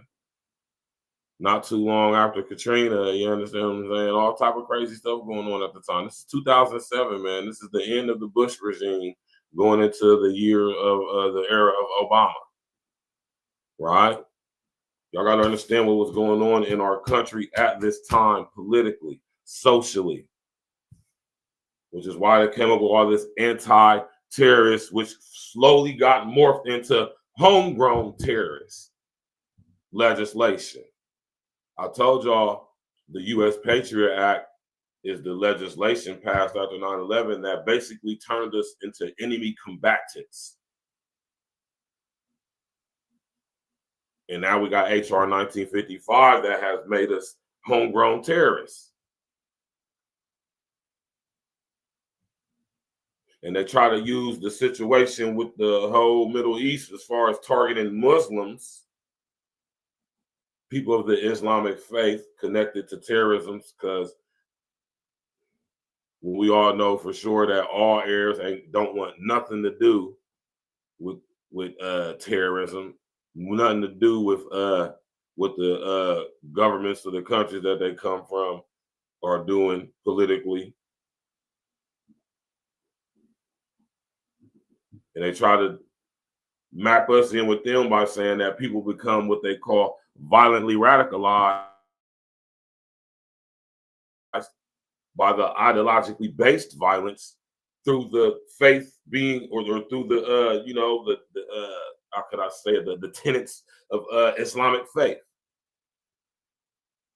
And as I'm going to read to y'all going to see how they set up the legislation in HR 1955 to where just by acknowledging that you adhere to a certain religion could deem you a homegrown terrorist, because basically what HR 1955 is saying is anything that goes against opposition of what the U.S. government deems okay is deemed ideologically based violence, which means it can therefore possibly potentially violently radicalize somebody. Anybody, right? I wonder whatever happened to old Riker right here. I wonder if he's still alive. To reach their goal. Radical ideas spread easily because of the freedoms of our society. Listen to what he just said, y'all. Did y'all hear what Riker just said? I'm going to rewind it just in case y'all ain't catch that. Pause. Radicalized, and that they will view and use the violence as a part of their goal. That others may become sufficiently radicalized, and that they will view and use the violence as a part of their goal. We are living in a different world. The NIE releases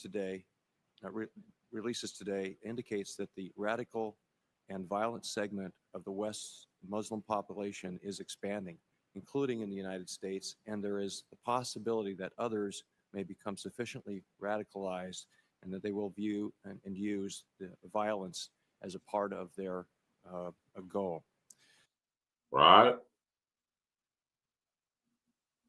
Violent radicalization.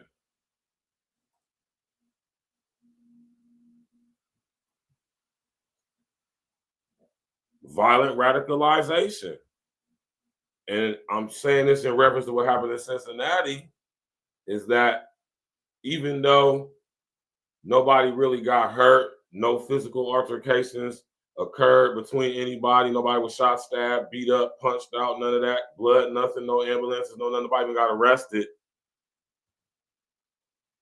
Like I say, what happened to the vandalism with the Jeep and, the burning of the flag, outside of that though, but I want y'all to understand that this is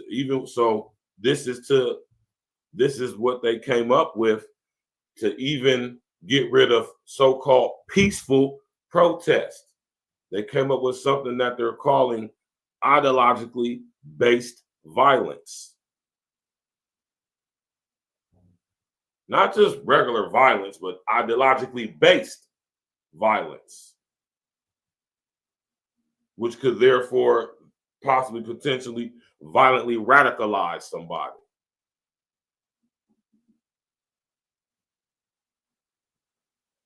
But to see the trick that they ain't telling us about this legislation, and this is why they write these things in the way they do. Violent radicalization, as defined by this committee and by the House of Representatives, violent radicalization isn't necessarily physical. And this is why I say what happened in Cincinnati is a good thing, but at the same time, I want y'all to understand that this legislation exists. And even though nobody got arrested, nobody got beat up, shot, stabbed, killed, none of that,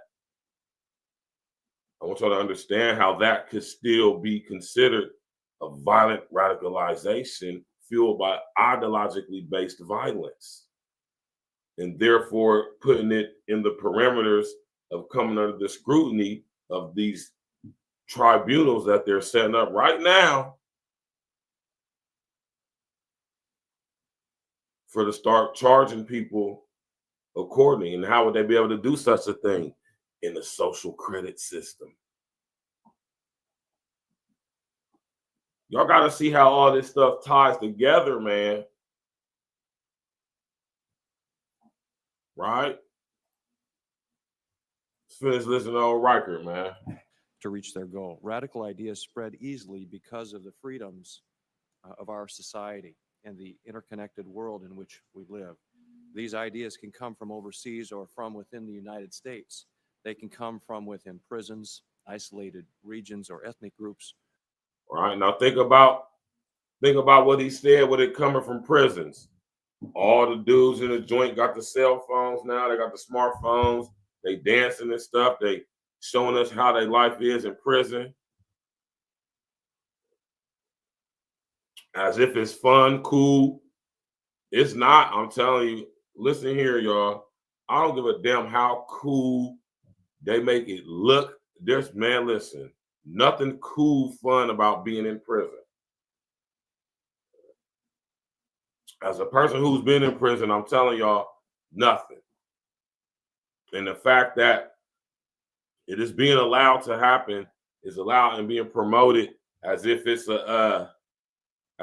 like cool. I understand the agenda and I understand what they're doing with allowing this to be made public like that. Right? A lot of y'all probably don't. But we got a taste of it during Schmoment. During lockdown, we got a taste of, yeah. Y'all got to understand what that stuff does to us collectively, psychologically. Being fed this prison culture, this stuff on YouTube where these niggas getting out of the joint, making content talking about being in the joint and politics in the joint and catching fades. When I was the third tier, the fourth level, the 5 level. Y'all understand why that type of stuff is being promoted. You got to have the foresight to understand why it's being promoted. What is the purpose behind it being promoted in the way it is, how it is? What's the purpose, man? Like when you consuming this content, what is it designed for you to get out of it? Is it something that contribute you to becoming a better version of yourself? It is if it's from a positive aspect or a perspective of, you know, I went to prison and this is a situation, but see, I'm doing this now, and now I'm showing y'all how to avoid being in that situation. Y'all look at my situation and see that I made it through it and I'm here now. And now that type of content, which is content I do not see, and I feel comfortable talking about it because I know you niggas love negativity so much, y'all want to do nothing positive. So when I decide to talk about the stuff I'm going to do, it's still going to be fresh and fire, right? And revolutionizing, something that the algorithm ain't going to want people to see, like most stuff I do. Mr. O, my Joe from Chicago, what happened, man? You hear about this, Joe? Now to bring y'all full circle with Cincinnati, y'all remember what happened to Cincinnati back in the day, right? Oh, y'all forgot?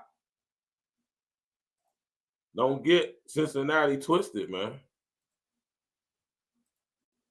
Like I said, it's kind of full circle that this has happened to Cincinnati.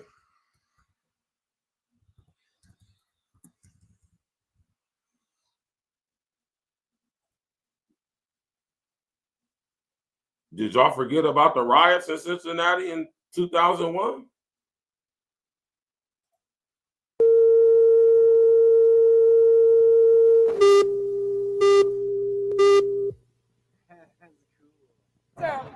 They do first blood. We don't promote violence.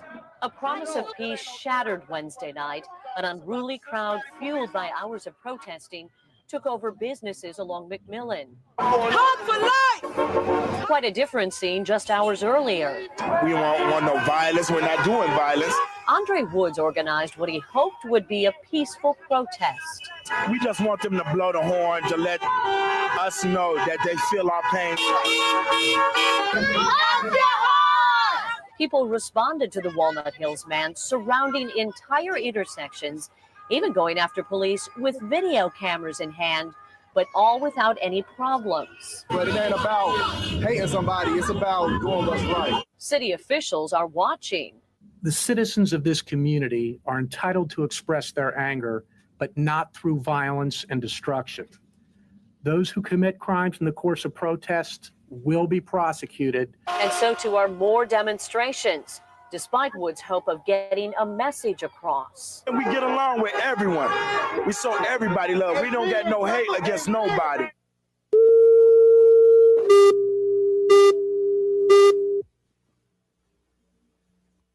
We're doing the best we can. For Sergeant Bruce Hoffbauer and the other officers on the streets, the best is this. I'm just chilling, going to the store, get some blunts and a smoke, you know what I'm saying? Arrests anyone and everyone violating the city's mandatory curfew. This ambulance even taking one young man to the hospital after being shot by 4 beanbags when he resisted arrest. Took off running, and the beanbags were deployed. I haven't seen anything to this degree. Scott Carter's business is Neon's just off Main Street. While areas of the city hit by past night's protests remain heavy with police presence, that area was eerily quiet. Random stops, pat-downs, and more arrests continued as the city under siege takes a night to try and silence those with the... Well, y'all remember this back in the day in Cincinnati? You feel me? The whole reason they was doing it is a whole bunch of stuff that led to the riots in Cincinnati, man. It was going down in Cincinnati, man, about 20 years ago, about 24 years ago. Instantly, DraftKings, you make the playoffs even more exciting. Legendary NFL. The images unroll starting from February 1995, a litany of 15 African-American men dead at the hands of Cincinnati police. Some justified, some led to charges against officers, but all are linked by a growing sense of frustration, discontent, and anger in the Black community. Some incidents stand out. March 19th, 1999. Police pulled over Michael Carpenter for driving with expired plates. When Officer Michael Miller reached into the car, Carpenter began driving. He dragged Miller for about 15 feet before hitting a parked van. Miller's partner says Carpenter then began backing toward him. Officer Brent McCurley opened fire, killing Carpenter. Shots fired, we got a subject down, Officer RUCKUS. In the aftermath, the rhetoric began to ramp up. Taking someone's life like that, and it wasn't justified. Let me assure you, a suspect driving a 2,000-pound chunk of metal called an automobile is not an unarmed suspect. By November 2000, race relations in Cincinnati were simmering. They boiled over with the death of Roger Owensby Jr. Owensby resisted arrest in Roselawn the night of November 7th. The coroner says Owensby died from a chokehold or from officers piling on him. He was African-American, male, and oftentimes that is enough for you to be stopped by the police in Cincinnati. But the spark that finally lit the fuse came April 7th, 2001. Timothy Thomas was walking along Vine Street and over the Rhine, enjoying the unseasonably warm weather. 2 off-duty officers working at a nightclub spotted Thomas, who was wanted for more than a dozen outstanding misdemeanor warrants. Moments later, the chase was on. Officer Stephen Roach cornered Thomas in an alley off Republic Street. There was one shot fired by the officer, and the individual emergency medical personnel were called to the scene, and the individual was pronounced dead at the hospital at 3:02 a.m. Roach told investigators he saw Thomas reach into his waistband as though he was grabbing for a gun. Thomas was not armed, and the fuse was burning toward an explosion. We're tired of being tired. Monday afternoon, Thomas's family, pastor, and family attorney took their outrage, questions, and 200 supporters to City Hall. But if you can't talk, we're going to recess. Thomas's mother, Angela Leisure, demanded answers. So I demand to know why. The answers she received, not enough. I know that the question is asked exactly what the officer did say. That material was turned over to the grand jury. The contentious meeting ended with the crowd spilling out into the street. No one is above the law. By evening, protesters gathered at police headquarters. Oh, gee, what's Cincinnati happening, man? police in riot gear responded. But Monday Night Showdown was only a prelude. April 10th, protesters, activists, and rioters were out in force. Police clashed with rioters. By nightfall, the desperate situation turned into anarchy. Violent clashes, arsons, vandalism continued for days. The police regained control of the streets Friday the 13th with an overwhelming show of force, a citywide curfew, and a break in the record high temperatures. Man. In the aftermath came change. Instead of looking back, let's look forward. Instead of looking at blame, let's look at fixing the problem. Cincinnati leaders signed the historic collaborative agreement. It lasted until July of 2008 and led to changes in virtually all aspects of policing in Cincinnati.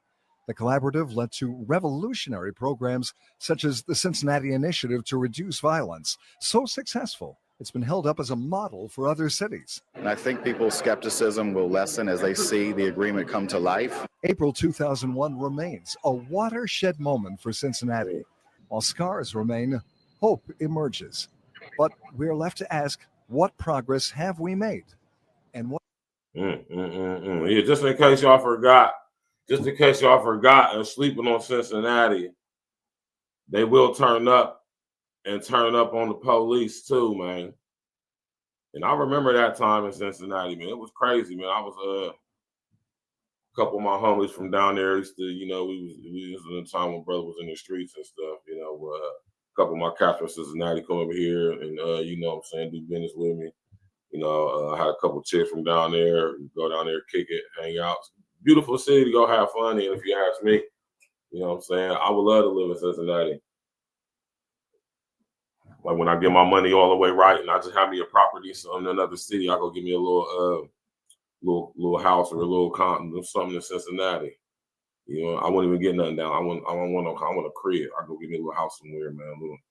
A little single family house somewhere in Cincinnati. Little duck off joint. You did. But yeah, though, man, you already know what it is, man. You know what I'm talking about? Shout out to my brothers in Cincinnati, though, man. Them 2001 riots was crazy because it was really going down in Cincinnati for like a whole week straight. It was going down in Cincinnati. Complete anarchy. Total anarchy. I remember curfew and all that. Had to go down to Cincinnati, had to be in and out because it was going down, man, for real. And I just say all that to say I'm not bragging on that. Like I'm just saying, like the brothers and sisters, FBA in Cincinnati will turn up when the police is getting crazy, when the establishment is getting out of control. Cincinnati will turn up. You hear me? And that's a fact. And like I say, the very fact that they turned up yesterday in Lincoln Heights, but wasn't no violence, that shows and proves that, our brothers in Cincinnati still got the ability to get on one accord without rioting. That means they evolved, if you would, since 2001, or 24 years ago. All right? But yeah, though, y'all, man. I'm gonna open up the piano. You need. No, I open up the piano. All right. This is what I am gonna do, though. I'm gonna show y'all this right here. Because it's only right that I do this, man. You know what I mean? Being the only person on YouTube breaking this down, y'all gotta make sure I do it thoroughly every single time. And I always start with these definitions because it's important to understand what these definitions mean. Right? We got violent radicalization. The term violent radicalization means the process of adopting or promoting an extremist belief system for the purpose of facilitating ideologically based violence to advance political, religious, or social change.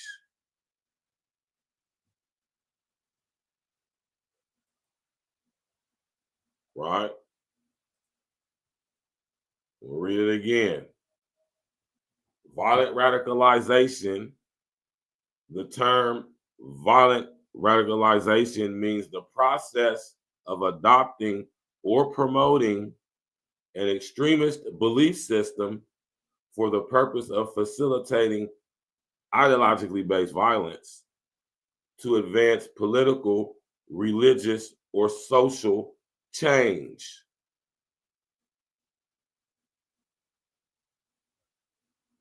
Right? So by this definition, violent radicalization basically means anything that goes against what the government says.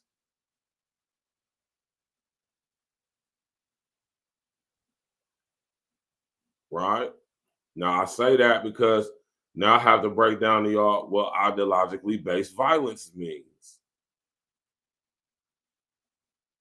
Basically, they're criminalizing, right? It is crazy when you think about it like this. They're criminalizing thinking in a certain way. This is crime think, straight out of 1984. Y'all hear me talk to y'all about 1984 a lot, by George Orwell. Done whole shows on it and everything. And there's a term he has in there and what he calls newspeak. It's called crime think. Therefore, you can be a thought criminal who can be guilty of thought crimes or crime think. And crime think in the Orwellian society of 1984 was anything that went against Big Brother. Anything that questioned Big Brother, exposed Big Brother for anything than what we were supposed to accept it as of the regime of power in the story 1984. That's basically what ideology or what violent radicalization is. Anything that goes against what government policy says is something that could potentially violently radicalize you or say anything in opposition to what we say. Listen, the term violent radicalization means the process of adopting or promoting an extremist belief system. An extremist belief system could be, I believe that everybody on planet Earth should live in make 100,000 a year and live in a full home, family home, a 5,000 square foot home, sitting on 1 acre. That could be considered an extremist belief system. Christianity, that could be considered an extremist belief system. Islam, case in point, as we heard Riker talk about, clearly Islam is considered an extremist belief system. Do y'all get the drift of what I'm saying now? How broad this term is, how broad the definition of this term is, and how it all encompasses everything.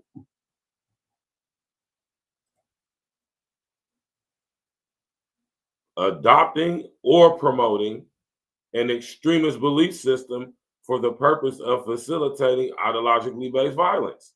Now, what is ideologically based violence? Ideologically based violence means the use, planned use, or the threatened use of force or violence by a group or individual to promote the group or individual's political, religious, or social beliefs. No, now notice it doesn't say anything about physically doing anything to anybody. It doesn't say anything about physically assaulting nobody's person, anybody's actual property.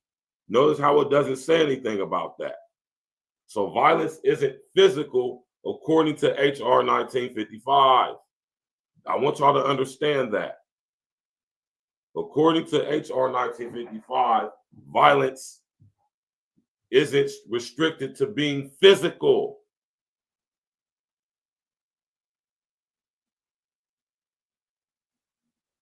So ideologically based violence is the use, planned use, or threatened use of force or violence.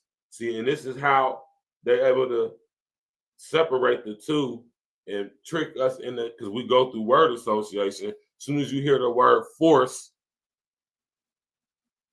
you automatically think of something physical, not understanding or realizing that force isn't always physical, which is why it says force or violence. It doesn't say violent force, forcefully violent, violently forced. It says force or violence, meaning that there's a separation, meaning that force and violence, as in reference to ideologically based violence, they're not the same thing. Force. What is force? What is the definition, or what are the definitions of force? Right? Smash that like button, click on the bell, subscribe to the page, man.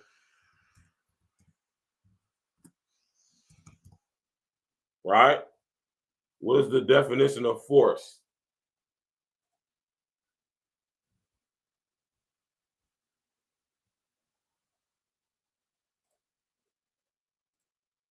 You know I'm about to show y'all. Tap in, walk with me, man. It's always something to be learned over here at Aerial Talk, man. You know what I'm saying? And I ain't got no problem with teaching, man. I absolutely love to teach, man. It's an honor and a privilege, y'all, to be honest with y'all, man. You hear me? Nobody on YouTube, nobody is talking about HR 1955, especially as in relation to what's currently going on in our society. Considering we got a new president coming in, guns blazing. Notice how Trump ain't talking about HR 1955. When we talk about the word force, now remember, y'all, ideologically based violence is defined as the use, planned use, or threatened use of force or violence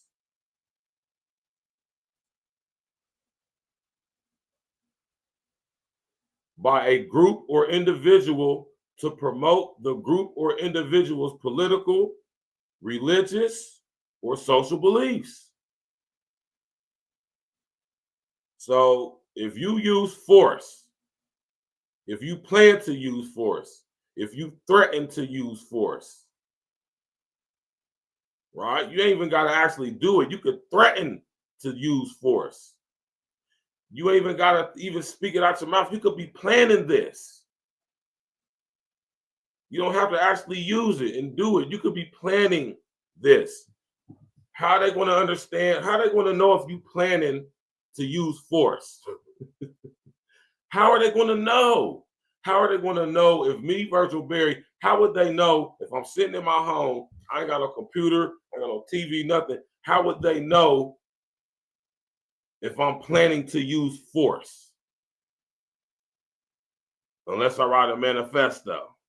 See how it all ties in? This is why I always tell y'all, when these massive shootings happen, like what happened in my city a couple of days ago in New Albany, and these guys come up with these manifestos. This is, man, I thank God every day for blessing me with the gift of the sight to see all this and put it all together, man. Right? Force. Ideologically based violence means the use, planned use, or the threatened use of force or violence. What is force? What are the definitions of force? Force, strength or energy as an attribute of a physical action or movement. Physics, and an influence tending to change the motion of a body or produce motion or stress in a stationary body. The magnitude of such an influence is often calculated by multiplying the mass of the body by its acceleration.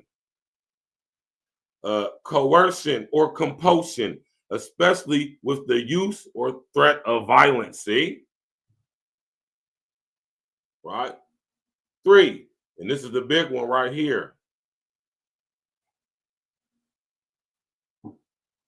This is what's considered violent. Our government considers this to be violence, or this is ideologically based violence. This is the big one right here, y'all, that I want y'all to understand when you read HR 1955 and the definition of ideologically based violence when they say force or violence. So just think about it like this.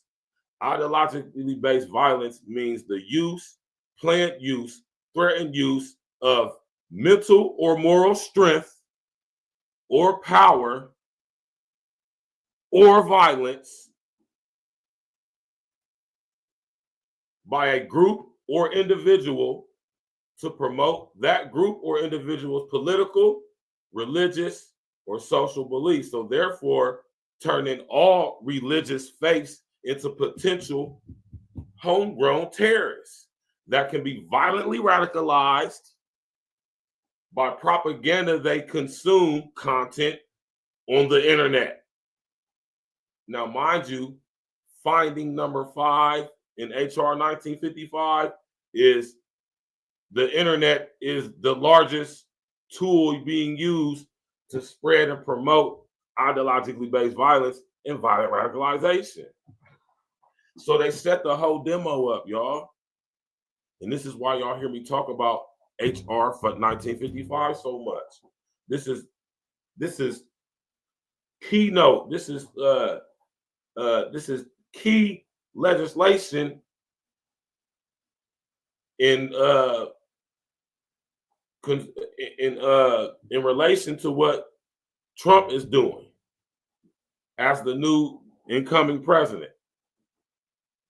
Now, Trump don't even talk about HR 1955.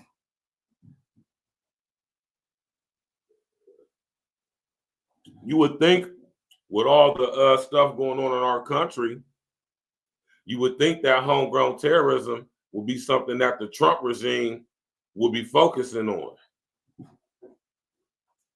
So ask yourself the question, why ain't Trump talking about homegrown terrorism? Is it because they want homegrown terrorism?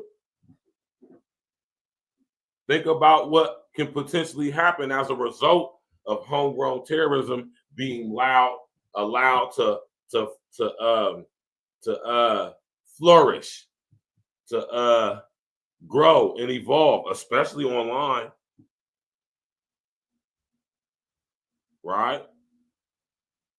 Think about Elon Musk. Think about him being the head of the Doge. Think about universal basic income.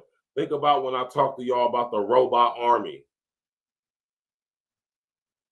Think about when I talk to y'all about human settlement zones, mega structures, mega regions.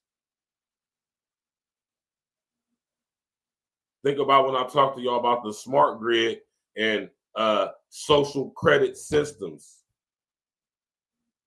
HR 1955 legislation goes right along with that type of society. Because in that type of society, how you going to, or what you're going to have access to as far as where you live, where you work, how much money you make, is able to make, all of this stuff is going to be predicated off of your social credit score, how you behave in society. This is why we're being allowed to interact and engage with so many different social media platforms. The unintelligent artificial intelligence is learning us. It is downloading us. When I say us, I mean us collectively. Human behavior, how we judge each other, how we critique each other, how we put ourselves in these hierarchical categories based off of illusory things that don't mean nothing, like status and money and style and, social economic class.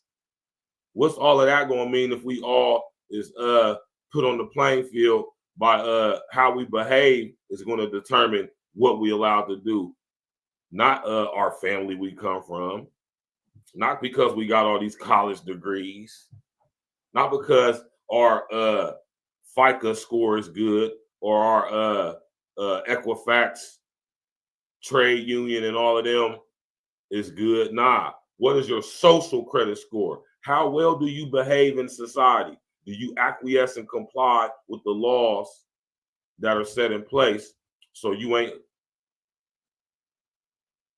HR 1955. So you're not doing ideologically based violence. You're not violently radicalizing anybody. You're not a homegrown terrorist. You're not promoting mental, you're not threatening to use or planning to use mental or moral strength or power. The ability to get someone to think, the ability to have effect and change. This is what they considered violence, ideologically based violence, not actual physical violence, although that's part of it. That's where the violent radicalization comes in at. And violent radicalization isn't always physical. The very fact that you have coerced somebody into thinking in opposition to what the law of the land is, that can consider you to be a homegrown terrorist. Y'all better, and this is why I say this, the thought police, crime think. What we think is about to become illegal, especially if it goes against the grain. Y'all better understand how serious this is. You can say, Verge, you reaching. This is the law, though. This ain't me making this up. This is law. HR 1955 is law and has been law for about a good 18 years. This is why everything we see happening in our society is happening in the way it is in order to allow HR 1955 protocols to be implemented, therefore stripping us of our true freedoms, right? And when we try to defend our freedoms, they're going to say that we're spreading ideologically based violence.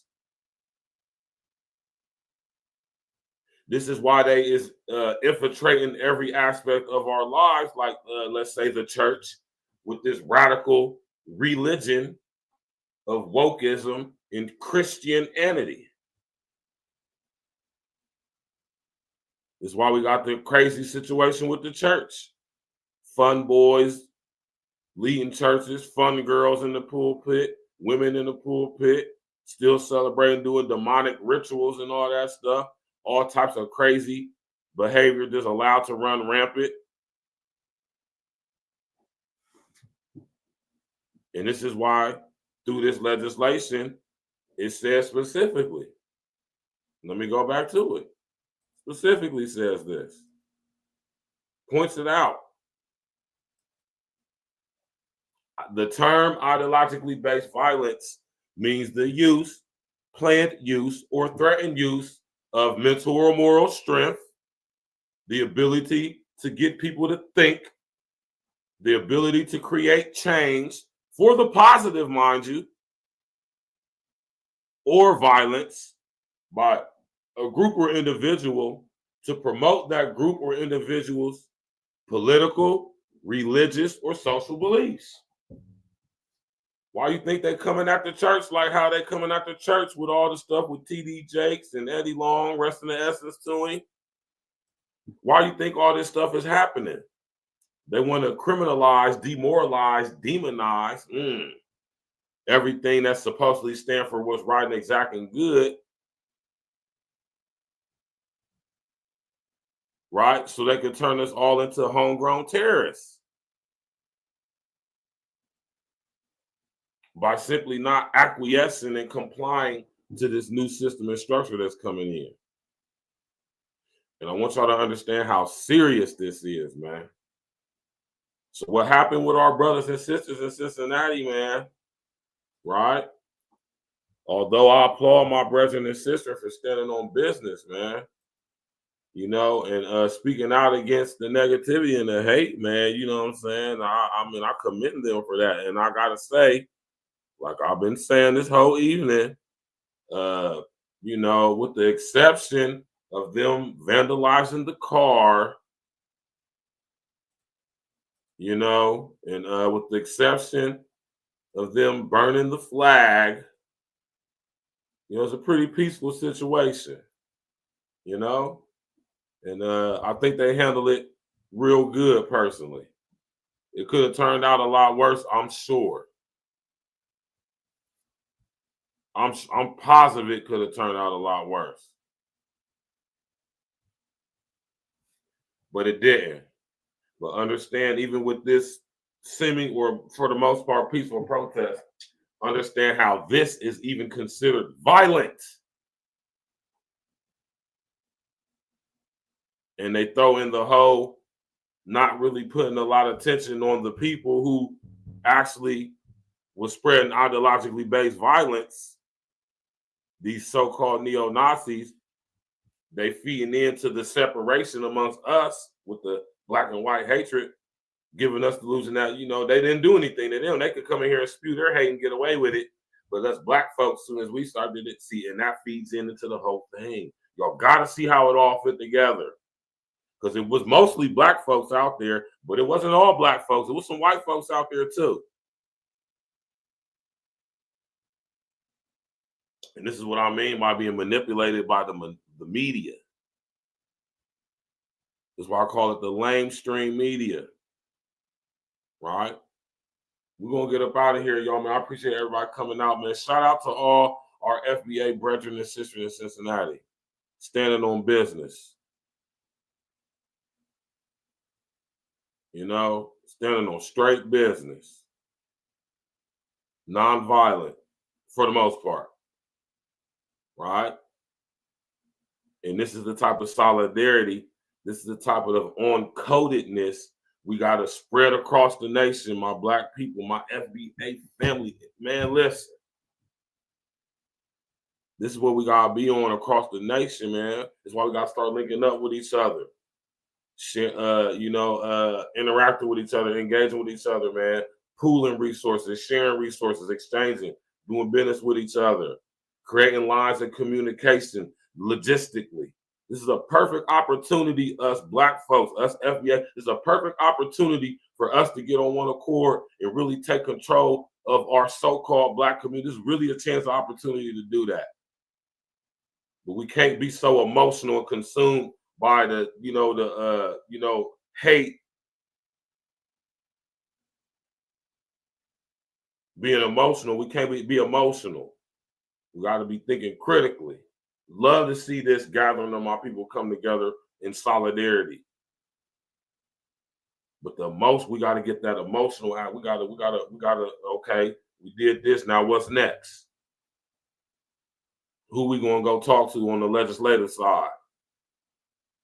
Now we got to get some of our people up in city council. We got to get some of our people up in these places and position. And what that means, man, see what I'm saying? Perfect opportunity for us. A perfect opportunity for us to start putting our young people up there who come from up underneath our speed stick. This is a perfect opportunity to get on code and really create a real black community. FBA all day, every day. I'm all for it. But I know how niggas is. As long as we got niggas amongst us,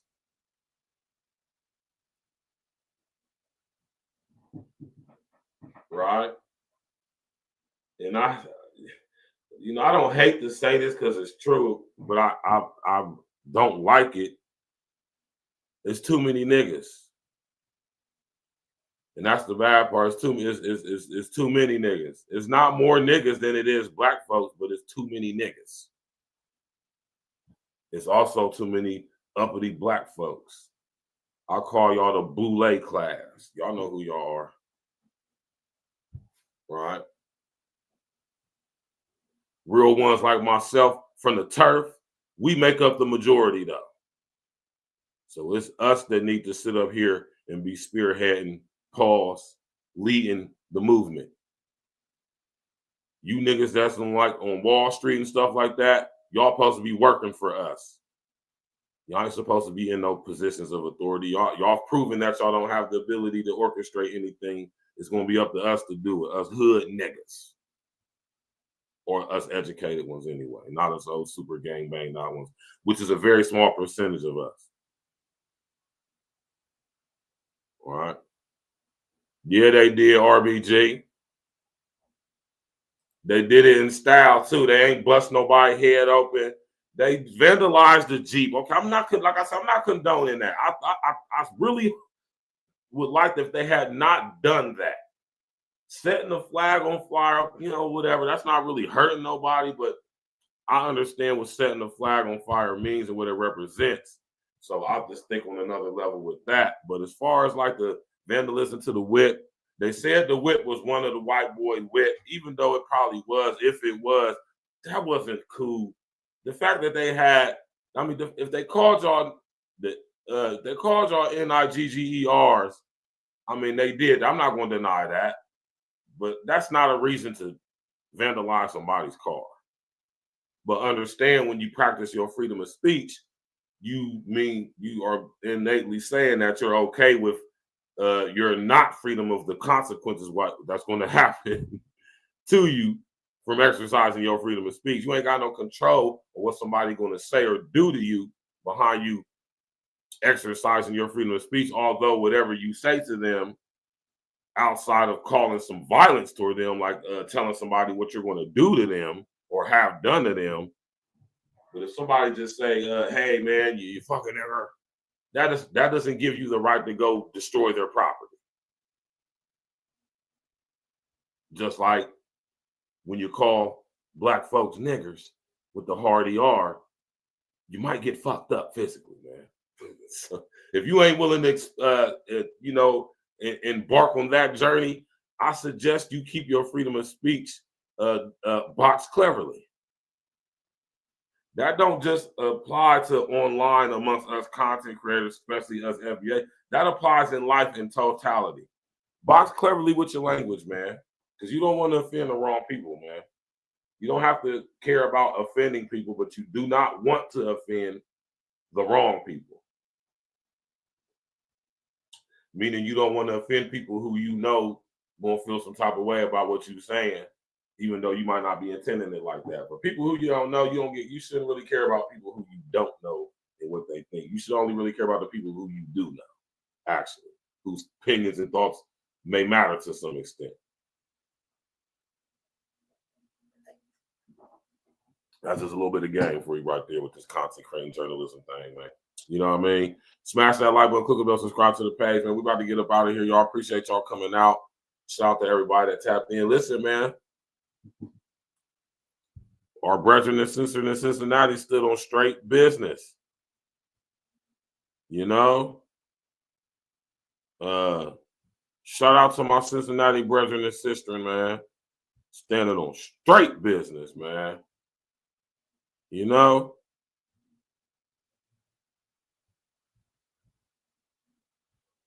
Straight business, Jack. Love to see it, man. Love to see it, man. You know? And we're going to get up out of here, man. I might do another impromptu show later this evening, you dig? You understand me? Shout out to our Cincinnati FBA brethren and sisters standing on straight business. Didn't get overtly violent with it.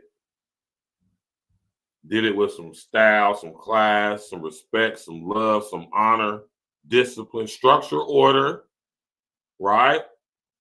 Good day in Cincinnati, RBG. For the most part, you ask me, bro, I ain't mad. Like I say, you know, I'm gonna say what I'm gonna say as far as, like I said, about the car vandalism and burning the flag. But outside of that, I represent and stand 100% 10 toes down with my brethren and sisters in Cincinnati. I'd have been right there on the 75 overpass with them out there in Lincoln Heights.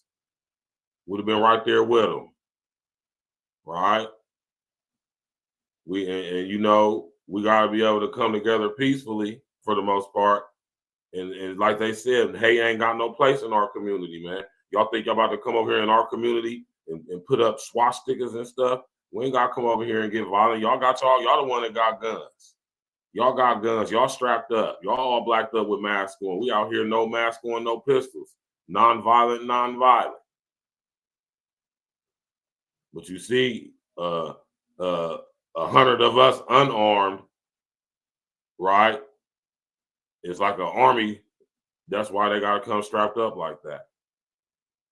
All right, I'm telling y'all, man, HR 1955, they've been preparing for this.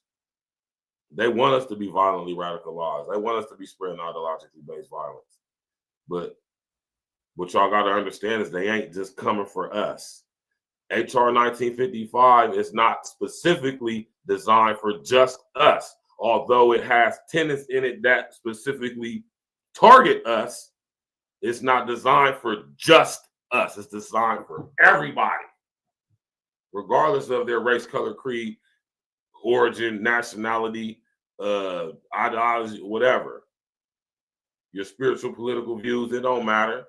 If it goes in opposition to what they want or what they got going on, you consider a homegrown terrorist. Why you think, like I said, why you think they coming for the church in the way they demonize? Why you think they demonizing the church the way they is?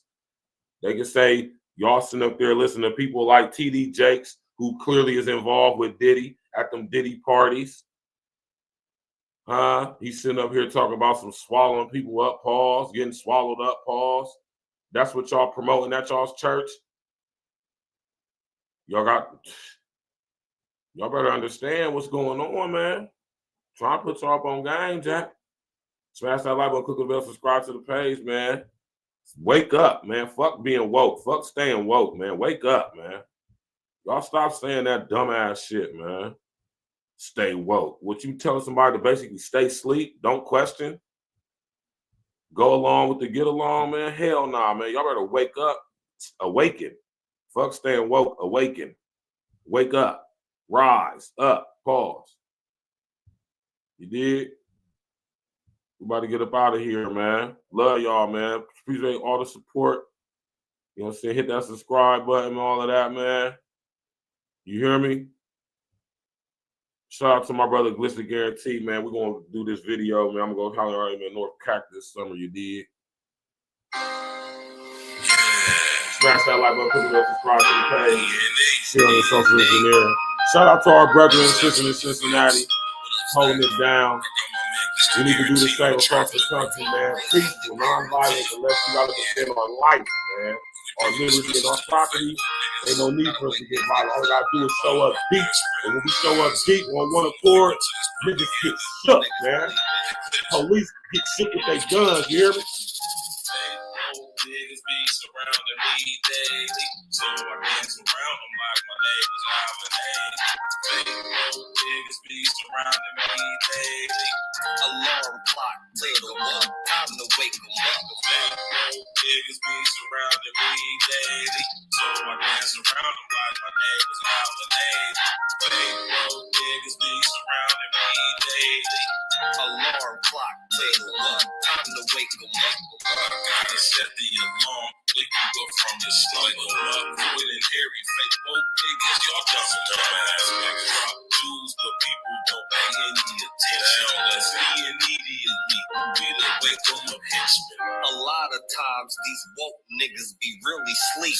Shit, the price on a nigga's life is extra real cheap. Only the real from my niggas, we all elite. We made a living eating these rappers, nigga, bon appetit. Yeah, pause. Me and my brethren be down for the cause. We gotta come together and tear down all these walls. In the illusory fault lines like racism and bring light to the woke, just like the Baptist. The congregation spoke. These niggas ain't who they claim to be. A bunch of Peter pop off niggas really be lame to me. Anytime you at war, it's gonna be casualties. The more we come together, it's easy to beat the enemies. Fake woke niggas be surrounding me daily, so I dance around them like my name was Alvin Ailey. Fake woke niggas be surrounding me daily. Alarm clock, wake 'em up, time to wake 'em up. Fake woke niggas be surrounding me daily, so I dance around them like my name was Alvin Ailey. Fake woke niggas be surrounding me daily. Alarm clock, wake 'em up, time to wake 'em up. Alarm clock to the woke, time to wake 'em up. The main initiative should be to get your cake up.